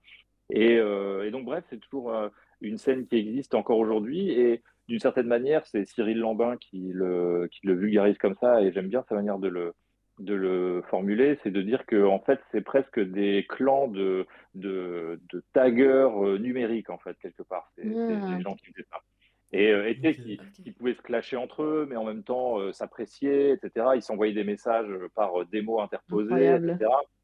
Et c'est une scène qui est très Trop européenne drôle. en fait. Hein. C'est pas un truc qui a tellement existé aux États-Unis ou au Japon, où c'était plus une scène qui était, enfin au Japon c'était plus l'équivalent du doujin mais numérique quoi. C'est-à-dire ça va être des jeux vidéo amateurs en gros.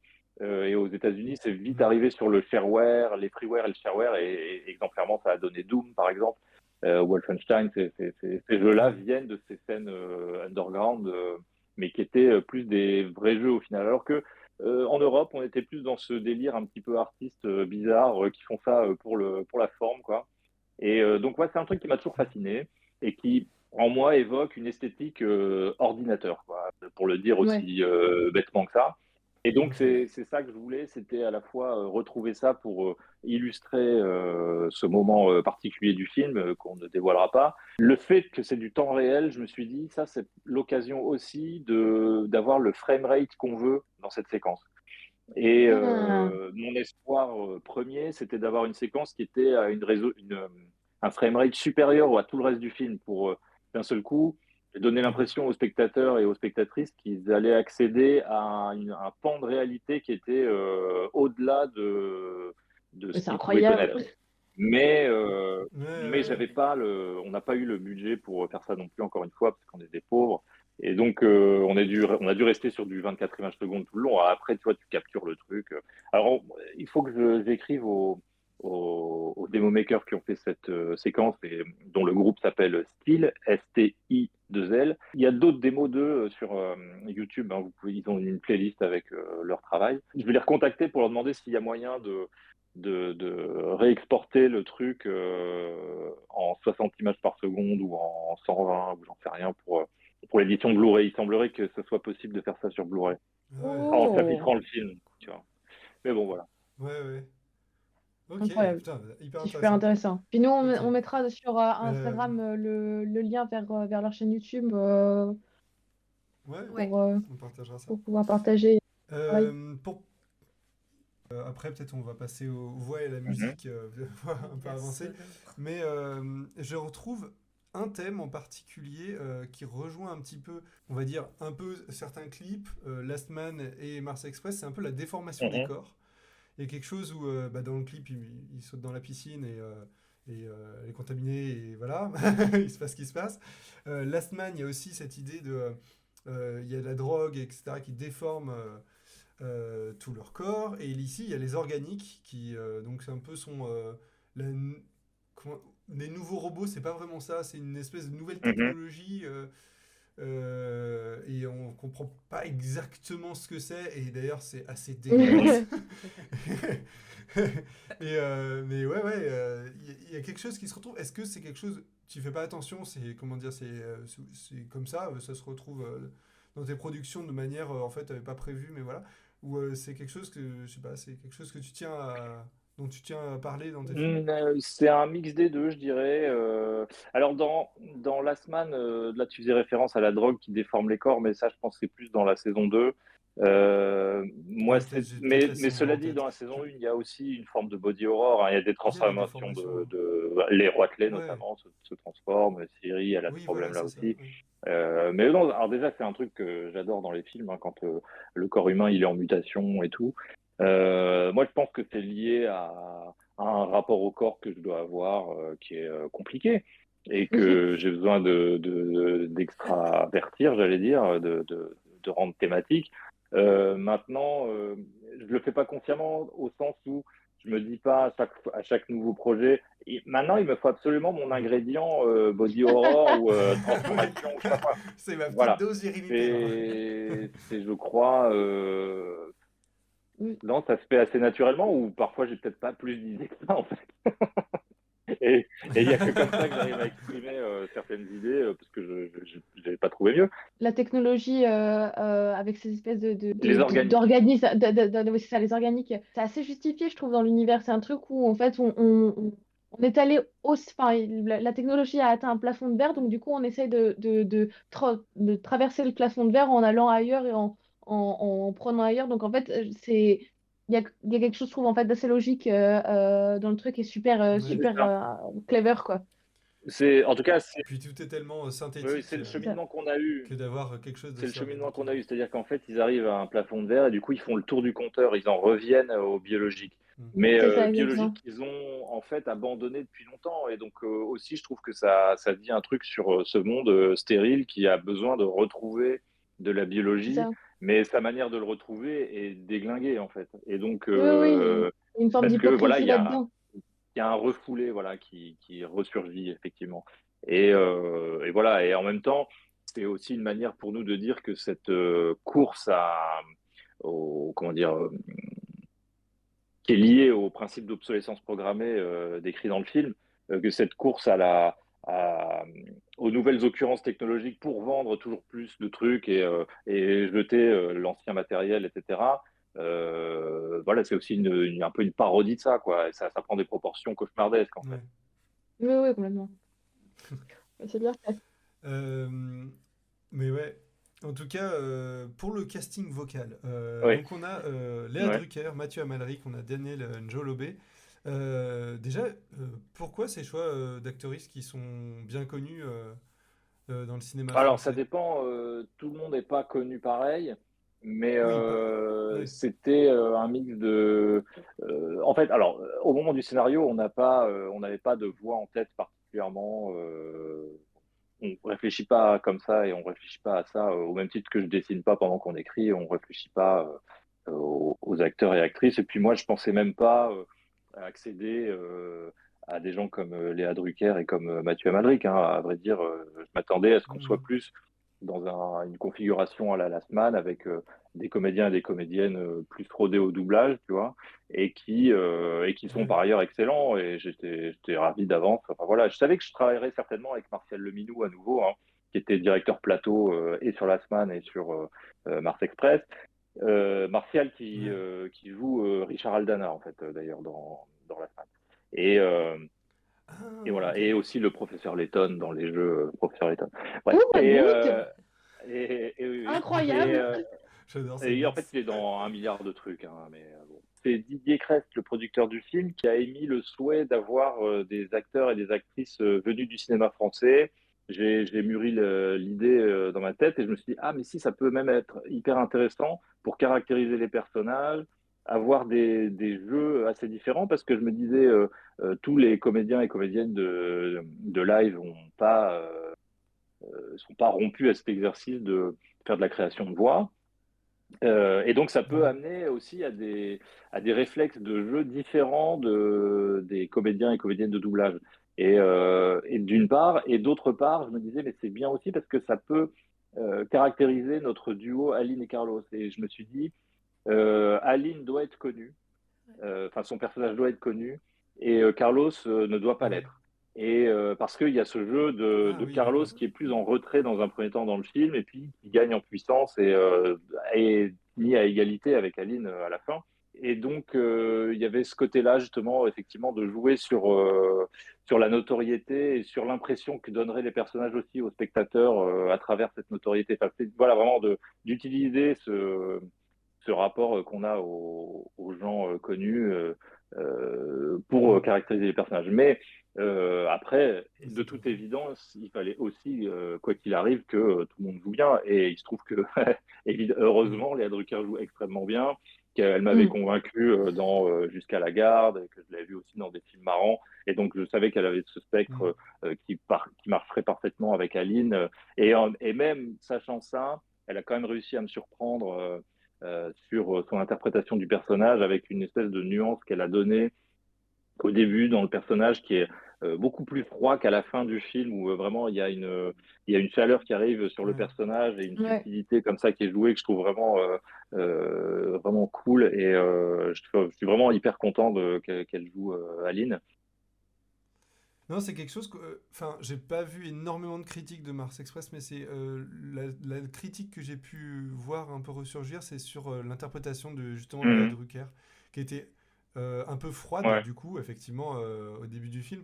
Et je pense que ça a peut-être pas aidé aux gens à s'attacher au ouais. Ah, je suis personnage, d'accord. alors que, évidemment, à la fin, on est. Enfin, moi ça, je l'ai pas ressenti, mais c'est quelque chose que j'ai vu ressortir, Ah, en tout cas. c'est C'est compliqué parce que moi, Mais. à la fois. Oui, ça Pardon, vas-y, si tu voulais justifie. dire rajouter autre chose. Non, non, je trouvais que le côté un peu froid au début, il se mm, justifie en fait complètement. Ouais. dans son caractère. Dans plus on évolue dans le film, plus on la comprend, on voit ses Mhm. addictions, on voit.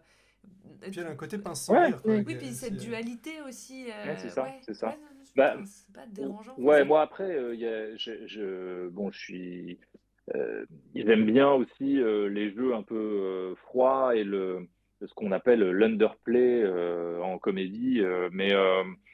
Donc moi, ça me dérange pas du tout. Après, je pense aussi qu'il y a des gens qui n'ont pas aimé le doublage en général, hein, pas que Léa Drucker, mais tout le Ok, doublage. Enfin, ils sont pas très nombreux, mais j'ai vu quelques retours comme ça, et je pense aussi que ok. c'est aussi beaucoup lié à une habitude d'un certain jeu de doublage ou quoi, de De dessin animé doublage. plus Ouais. classique Ouais. ou voire plus comique ou plus, euh, comment dire, plus Ouais, dynamique, ouais. quoi, mais qui, moi, Ouais. me plaît pas toujours, en fait, non plus. Moi, je voulais quelque chose de beaucoup plus Ouais, ouais. naturaliste. J'ai demandé à tout le casting de jouer comme si c'était un vrai film, enfin, un vrai film, entre guillemets comme si c'était Oui, oui, bien un sûr. film réaliste, quoi, Ouais. naturaliste, quoi. Et pour que, encore une fois, de retrouver cette impression de réalité alors que c'est qu'un dessin animé au final. Mais voilà, et donc peut-être que c'est ça aussi qui a pas plu à tout le monde. Mais moi, je suis content du résultat, hein. Vraiment, je suis. Ouais, ouais. Non, et puis surtout pour le coup, moi, les comédiens de doublage et comédiennes de doublage sont peu nombreux, hein, c'est un petit groupe. Mm.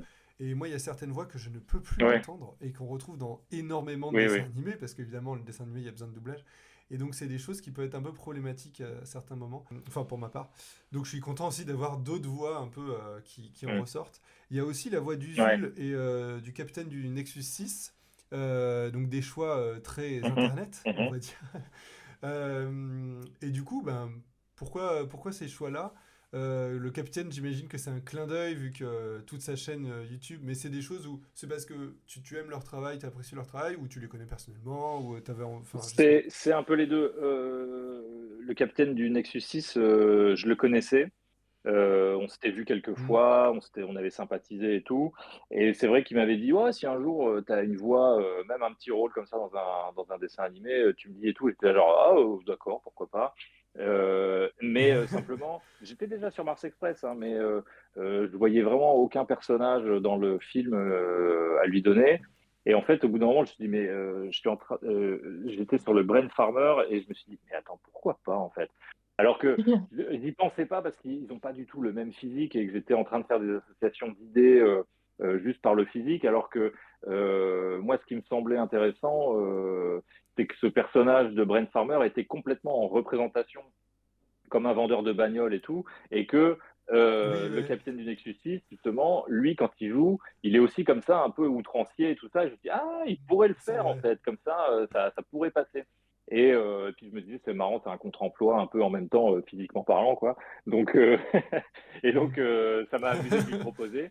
Et il a dit oui direct et tout. Puis en effet, il y a un truc un peu rigolo du fait que sa chaîne c'est que de la SF et que voilà, il est dans un film de SF, Ouais. c'est marrant. Et pour Usul, je le connaissais pas si bien, mais pendant le confinement, on s'était retrouvé à jouer à Gartic Phone en ligne avec Incroyable. des amis, parce qu'on a des amis communs. Et en fait, bon, c'est toute une histoire un peu compliquée, mais le personnage qui joue, c'est donc un personnage qui n'est pas nommé, qui n'a pas de nom, c'est juste le professeur, quoi. Euh, et Professeur, ouais. euh, Oui. il y avait ce truc de le modèle de ce personnage, c'était en fait, c'est presque un résidu du premier personnage qu'on avait dans notre proto-scénario, puisque à cette époque-là, comme je le disais plus tôt, c'était un personnage, une espèce de grand échalasse maladroit et tout, et qu'on avait en tête une sorte de Jeff Goldblum, et donc j'avais toujours un peu Jeff Goldblum en tête, Ça aurait pu être ça. et je me suis souvenu de Usul qui, dans une FAQ Qui du, est le Jeff Goldblum français, oui, évidemment. oui, bien sûr, bien sûr. Oui, non, mais alors, oui, c'est ça. Mais je me suis souvenu que Usul, il avait imité Jeff Goldblum de Jurassic Park dans une vidéo du JDG et Avez-vous? qui avait fait Mais marrer à c'est vrai? l'époque. Du joueur du grenier, c'est vrai. OMG. Et en fait, voilà, du coup, ça m'a fait tilt à ce moment-là et je lui ai proposé et il m'a dit oui tout de suite et voilà. Et encore une fois, Ouais, parce qu'en plus, il joue bien, je trouve, il a oui, une oui, belle oui, voix. oui. Oui, oui, très bien. Les deux, je suis très content de ce qu'ils ont fait. En plus, ils se sont bien marrés à le faire. J'étais content. Et Ouais. encore une fois, alors, il y avait ce truc justement de mixer disons, des expériences avec le jeu. Parce que, bon, Nexus 6, il fait que des sketchs tout le temps, quelque part, en fait. Donc, il est rodé Hmm. à l'exercice du jeu. Et Usul, il trouve que lui aussi, du coup, il faisait des sketchs et tout, un peu moins aujourd'hui. Mais il a fait du théâtre plus jeune, donc il a quand même une expérience de ça.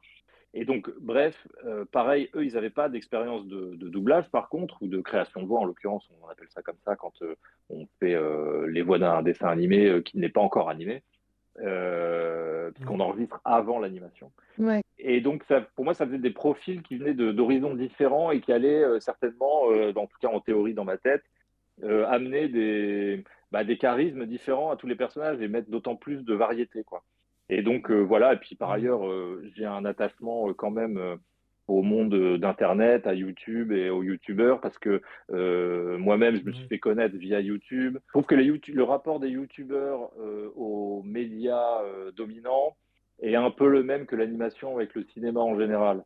Ouais, Je c'est trouve vrai. que tu sais, il y a une sorte de mépris de classe dans un sens Ouais. qu'on a aussi. Donc, j'y vois une sorte de rime un petit peu. Bon, bref. Voilà. Est-ce que, d'ailleurs, c'est un truc, est-ce que, parce que on t'a entendu à la radio, on t'a beaucoup vu, effectivement, du coup, sur Twitch, Mhm. YouTube, des podcasts, donc beaucoup de médias internet. Et d'ailleurs, je me suis dit, c'est cool. Et en plus, c'est hyper intelligent parce que je trouve qu'il y a d'autant plus de résonance et peut-être d'autant plus un public sur Mhm. internet.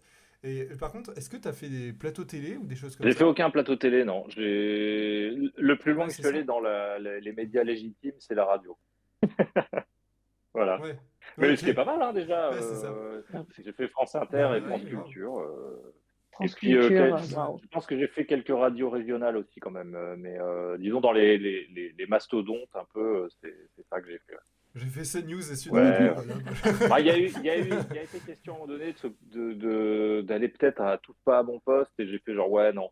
Ah ouais, ouais, Oh ouais. là là, ouais, En non, vrai, non. c'est un questionnement, mais Et la genre, question était, que du la regret, question je pense. quand elle m'a été posée, c'était genre, si on a si on teste d'aller, toi tirer à TPMP ou c'est trop le démon Enfin, tu vois, dans la question, il y avait déjà la réponse.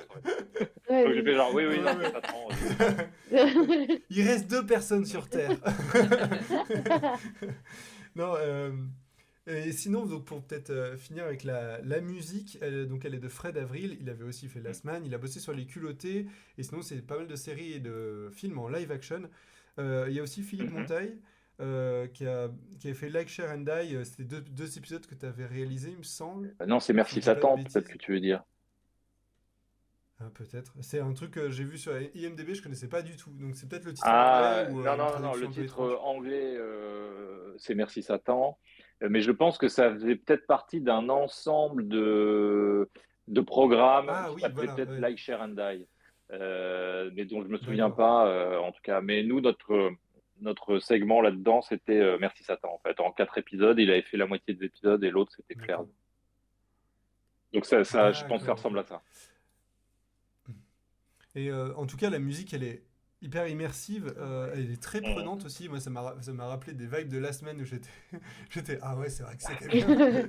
Et ça, je trouve que ça amplifie vachement Mhm. l'action ou La la scène dramaturgie. en général. Et du coup, c'était quoi les intentions au niveau de Bah, la je pourrais musique te dire mon intention, mais la vérité, c'est qu'ils n'ont pas finalement suivi cette intention. Ils en ont fait qu'à, ils en ont fait qu'à leur tête.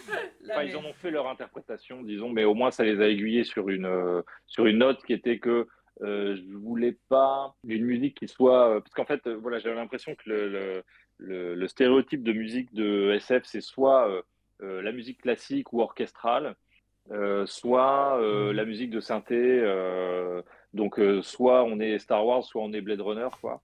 Et, Ouais. euh, et moi, je voulais me Choisis ton retrouver dans camp. un truc Ouais, ça- où on n'arrive pas à distinguer les instruments. En fait, c'est ça que je leur avais dit, que je voulais, qui, d'une certaine manière, créer des instruments de toutes pièces, à savoir en mixant.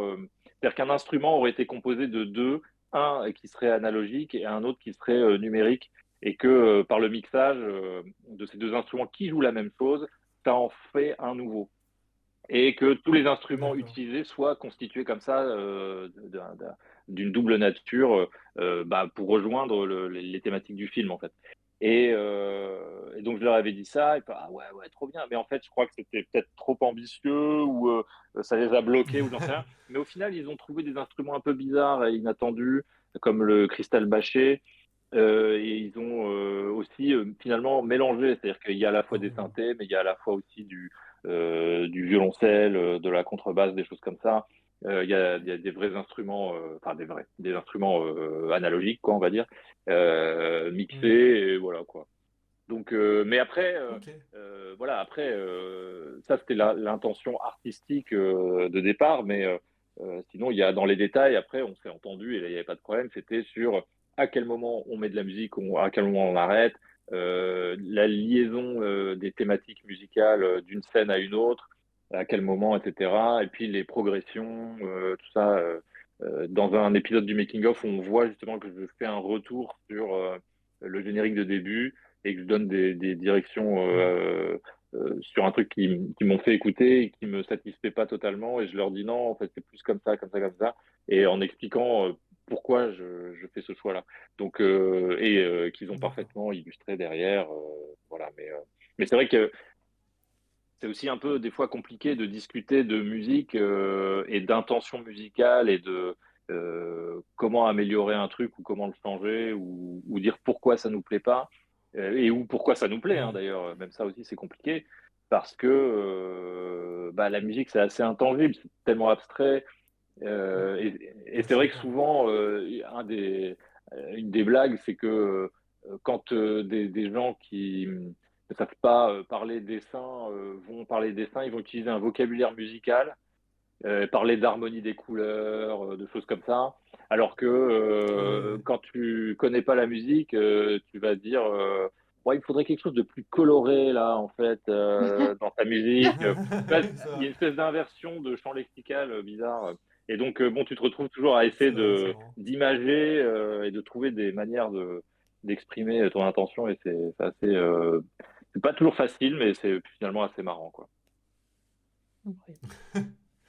Et il y a des choses que, avec le recul, tu aurais fait différemment ou des choses que tu aimerais revoir sur le Ouais, film ou quoi ou, ça va s'arrêter là. C'est tout. Voilà. Eh ben, merci Non, d'avoir non, suivi mais l'émission. je vais pas rentrer dans les détails parce que je veux pas influencer les spectateurs. J'ai fait cette expérience. J'ai Bien fait cette sûr, ouais. expérience parce que j'ai fait beaucoup d'avant-premières avec le film. Et il y a des moments où j'ai dit avant la séance à certains spectateurs, voilà, je suis pas content de ça dans le film. Et immédiatement à la fin du film, c'est vrai que ouais, j'aurais pas fait ça. Tu vois, enfin, ils étaient d'accord avec moi. Ah ouais, Et, ouais, et non, j'ai fait l'expérience aussi de ne pas le dire. Alors, c'était pas les mêmes spectateurs, évidemment, c'était d'autres, mais d'essayer de trouver un angle pour parler du sujet, mais en disant l'inverse, disons. Et à la sortie, bah, Mhm. ils étaient convaincus que j'avais raison aussi. Enfin, tu vois, donc c'est un peu compliqué. Je veux pas Ouais, ouais, dire, voilà, j'aurais changé. Je le dirai plus tard, bien plus tard. Ah, ouais. Euh, ouais. et en fait, je le dirai plus tard à travers mon prochain film, je pense. C'est-à-dire que j'ai ce que je regrette sur ce film, je vais essayer de le contrebalancer dans le prochain. Et à vrai dire, c'est même tout l'intérêt, quoi. Je veux dire, tu fais un projet suivant Oui, pour tu te forges améliorer aussi. d'une certaine manière, soit Oui. Ouais. tes capacités narratives, soit quoi. Mais au moins, ça me donne des motivations aussi pour continuer. Si j'avais fait le film parfait, Oui, oui, clairement. bah, Oui, j'arrêterais, quoi. Fin de Bah, c'est un carrière. peu ça. c'est tout pour moi, je me retire. Et Bisous. Oui, voilà, c'est ça. Mais après, ok, non, mais Miyazaki. voilà, justement, j'allais exactement aller là. C'est que je comprends tout à fait Miyazaki qui veut arrêter à chaque fin de film, en fait. Ouais. Mais moi, Non, mais oui, sauf oui. que moi, je suis encore pire que lui, donc mieux. C'est que dès le premier film, j'ai déjà envie d'arrêter, en fait. J'attends pas mon Porco Mais Rosso. du coup, t'as- t'as d'autres projets de films ou de séries par la suite? Bah oui, Voilà. malgré tout. Oui, oui, oui, Merci d'avoir suivi l'émission une fois de plus. j'ai une idée pour un prochain film. Alors, ça veut pas dire que c'est ça qui se fera, vu qu'il y a plusieurs inconnus qui sont soit le film se fait Ouais, pas bien parce sûr. que ça plaît à personne, soit peut-être je vais changer d'avis aussi, j'en sais rien. Mais on a commencé à gamberger avec Laurent Sarfati, toujours le même. Mhm. Mais on n'a encore rien couché sur le papier, on n'a rien noté encore. On a été interrompu par la promo où j'étais tellement en vadrouille dans toute la France tous les 2 jours, voire tous les Ah jours, bah là, oui, tu m'étonnes. que je pouvais pas me poser. Puis maintenant, maintenant que ça se calme, vous êtes l'avant-dernière interview française. Il Hmm. m'en reste encore une le 20 décembre pour une radio de Caen, je crois. Ok. Et puis, je suis en vacances jusqu'à fin janvier. Où là, ça va être la Ah Pas ouais, mal. très promo bien. internationale. Ça ne s'arrête jamais, au secours. Ah Aïe, oui, aïe, non, oui, aïe, ça, Ah je aïe, oui, savais aïe. pas. ça reprend. Et oui, c'est vrai qu'il Ouais. s'exporte le film, du coup. Est-ce qu'il y a une chance qu'on le voit aux Oscars? Oui. Oh, Trop il est bien. en lice Et pour. je réponds oui. C'est tout à fait naturellement. Oui, bien sûr. Alors, Bien sûr, bien il y a sûr. une chance, oui, parce que je sais que le distributeur a l'intention de le soumettre. Alors, ça ne veut pas dire qu'il sera sélectionné Ok, ça veut pas dire que ça. Oui, et oui, oui. Non, nommé, mais oui. etc. Mais c'est leur intention, c'est de le soumettre là et Oui, parce que. aux Annie Awards, c'est ça le nom? Le truc. Ah oui, les Eni. Ouais, Ouais, les Annie Ouais. ouais. Awards, ouais. qui récompense Ouais. l'animation. Ça, il y a peut-être moyen. C'est vrai qu'il y a eu énormément de grosses sorties cette année, en Mhm. 2023, là. On a une belle année Donc, en anime, c'est vraiment trop et bien. puis, ah Oui, ouais, de ouais, ouf. vraiment. Et même en animation Euh, française, on a la Sirocco qui est en salle aussi. Il y a eu ouais. L'île d'Aveu du Poulet, on en avait Ouais. parlé. La Ouais, Mars sympa. Express, c'est vrai que du Après, coup, on a de tout, après quoi. Annie Award et Oscar, c'est pas pour 2024, ça sera 2025 parce que le film sort en 2024 aux Ah États-Unis. oui, Oui, Et oui. donc, ça sera pas pour c'est les vrai. prochains Oscars ni les prochains Annie Awards. Ça sera ceux d'après. Et Ah ouais, ok. oui, ça devrait Ok, sortir aux alentours du mois de mars, justement, aux États-unis. Voilà. Et d'ailleurs, j'ai d'accord. reçu un mail du Incroyable. distributeur américain, il faut que je leur réponde. Ah, je n'en peux plus. Mais en plus, c'est La en to-do plus, c'est list. pour le bien du film, c'est-à-dire qu'ils ont l'air hyper cool et ils me demandent de collaborer à cette traduction et au choix du casting, etc. Donc, enfin, ils ont l'air de vouloir faire les choses bien, c'est cool. Il faut que je leur C'est trop réponde, bien. quoi. Ouais. Oh, mais Tu c'est peux Ah, trop dire bien. qui est le Trop distributeur sympa. ou alors ah oui, c'est pas du tout c'est. un secret, hein, ça a été dit sur Internet. C'est J-Kids. Ok, C'est ok. les distributeurs qui ont c'est eux qui distribuent les films du studio Ghibli aux États-Unis. Mais Trop bien. incroyable! Voilà. Ok. C'est eux qui ont sorti Le Félicitations! Garçon et le Héron. Que Disney a perdu les droits des films Ghibli à la distribution Ouais, et c'est eux qui ont pris le relais. Voilà. ok. D'accord, ok. C'est vrai qu'il l'avait pendant un temps. Et peut-être une dernière question, après on verra si vous avez d'autres choses à ajouter ou quoi, mais est-ce que tu as un conseil pour un ou une réalisatrice qui souhaite faire un film d'animation ou qui est en train d'en faire un? Ah, Je vise personne. qui est en train d'en faire un, bah, il faut tenir le coup, hein. Ça, c'est sûr, c'est pénible, mais ouais, faut s'accrocher. Il faut pas lâcher l'affaire. Et après, pour ceux ou celles qui seraient dans l'envie d'en faire et qui n'en ont pas encore fait, je conseillerais de faire, malgré tout, ça va paraître quelque chose d'assez classique comme conseil, mais de commencer par des formats plutôt courts, que Oui, ce soit du clip Hmm. ou du court-métrage ou que sais-je, mais de faire court pour bah, rôder son expérience. Et puis, et dans le pire, enfin, il y a des chances qu'un premier film, on n'en soit pas satisfait déjà, même plus tard, enfin, moi, je suis jamais satisfait, mais bref. Euh, mais voir qu'on n'aime pas ce qu'on a fait, bah, mieux vaut pas aimer 3 minutes que pas aimer 1 heure et demie, quoi. mais Et c'est en vrai plus, ça. Ouais, je suis C'est d'accord. vrai. C'est moins t'auras pris douloureux. beaucoup moins de temps à faire 3 minutes aussi qu'1 heure et demie. Et puis bon, enfin après, généralement quand tu fais un petit format, t'es en petite équipe, voire tout seul ou toute seule. Ça prend Mais quand même déjà beaucoup de temps de donc faire ça trois prend quand minutes. même vachement de temps. Oui, oui, c'est ça. Donc, Ouais. mais voilà, je conseillerais ça. Et puis je conseillerais aussi de pas hésiter à montrer ce qu'on fait autour de soi. Voilà, à ses amis Hmm. proches, à des gens de confiance. Pareil pour les scénarios, c'est aussi comme ça qu'on a fonctionné sur Mars Express, c'est qu'on avait des Hmm. lecteurs et des lectrices de confiance à qui on faisait lire des différentes versions. Certaines personnes juste ont lu une des étapes, mais jamais les autres. On avait comme ça des lecteurs et Hmm. lectrices d'une seule étape, mais qui connaissaient pas le Ok. passif ni la suite Ouais, de donc du coup, l'histoire. Et qui seront certains pas autres qui dedans. relisaient, c'est ça, voilà, et qui ne sont pas Ah pollués oui. par les versions précédentes qu'ils ont lues et Ouais. qui peuvent se dire, il me semblait que parce que, alors, on a eu aussi des lecteurs qui ont lu toutes les versions, en particulier Michael, je crois qu'il a lu toutes les versions. Et c'est vrai qu'au bout d'un moment, il Ok. savait plus. Il me disait, mais attends, là on dit que Beryl c'est un peu la mère de Aline dans cette version. Pas en fait, non, on l'a viré. Ah, mais je l'avais toujours ça en tête parce que je l'ai lu dans une autre version. Tu vois, Ah c'est ouais. un peu piégeux. Euh, Ok. mais voilà, et c'est pour ça qu'on a des personnes aussi qui lisent une version toutes les 3 versions ou toutes les deux, tu vois. Voilà, différentes Hmm. configurations. Et bref, pour un film, je dis pas qu'il faut faire ça pour un film complet, mais une fois que tu as fait ton boulot, faut pas hésiter à le montrer en fait. Moi, je dis ça parce que c'est un truc Hmm. que je pourrais regretter sur ma vie, c'est de pas d'avoir été trop timide ou d'avoir peur qu'on me déteste ou qu'on me dise que j'ai copié tel truc ou que tu vois des trucs un peu c'est des Ouais, peurs ouais. irrationnelles, hein, évidemment, mais c'est des trucs que je me racontais Hmm. parce que je suis complètement dégénéré. Mais voilà, en fait, en Bien l'occurrence, sûr. il faut montrer ce qu'on fait. Alors, pas forcément me les montrer à moi, m'envoyez pas vos films en DM, s'il vous plaît. Euh, Parce qu'il y a beaucoup de gens qui font ça aussi, je veux dire, bon, bref. Mais parce que j'ai pas un temps infini, mais déjà, montrez-le autour de vous, à vos amis, à vos proches, etc. Et voilà, ouais. Moi, j'ai juste une question j'en profite parce qu'on parle de relecture, tout ça. Donc oui, je vais faire encore ma bibliothécaire. Vas-y. M'en voulez pas, hein, c'est le rôle de ma vie. Il y a, en même temps que la sortie du film, quelques semaines après, il me semble, ou voilà, il y a un préquel qui est sorti chez Brajlon, écrit par Cédric Descotex. Et du coup, je voulais savoir, parce que j'ai eu l'occasion d'échanger avec lui. Et après, j'ai posé la question, je dis, mais du coup, Jérémy Perrin, il a regardé le texte avec toi, tout ça, et j'ai plus de réponse. Alors, sûrement qu'il y a, voilà, il y avait plein, il est aussi dans une grande promo aussi, j'ai vu qu'il était aussi sur France Inter. Du coup, je voulais juste savoir... On était dans la même émission, l'émission de Frédéric Sigrist, qui s'appelle Blockbusters.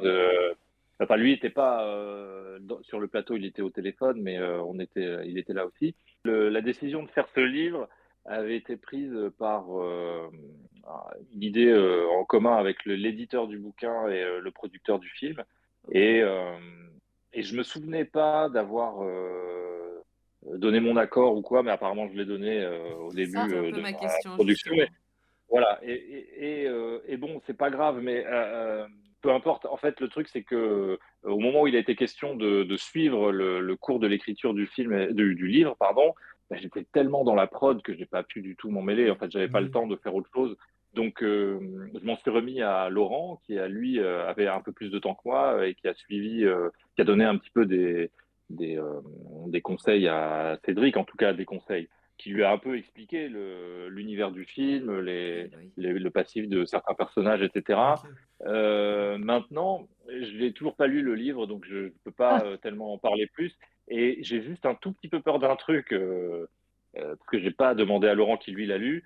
Je me dis que Laurent, il a dû oublier des idées ou s'inventer des histoires dont on n'avait jamais parlé.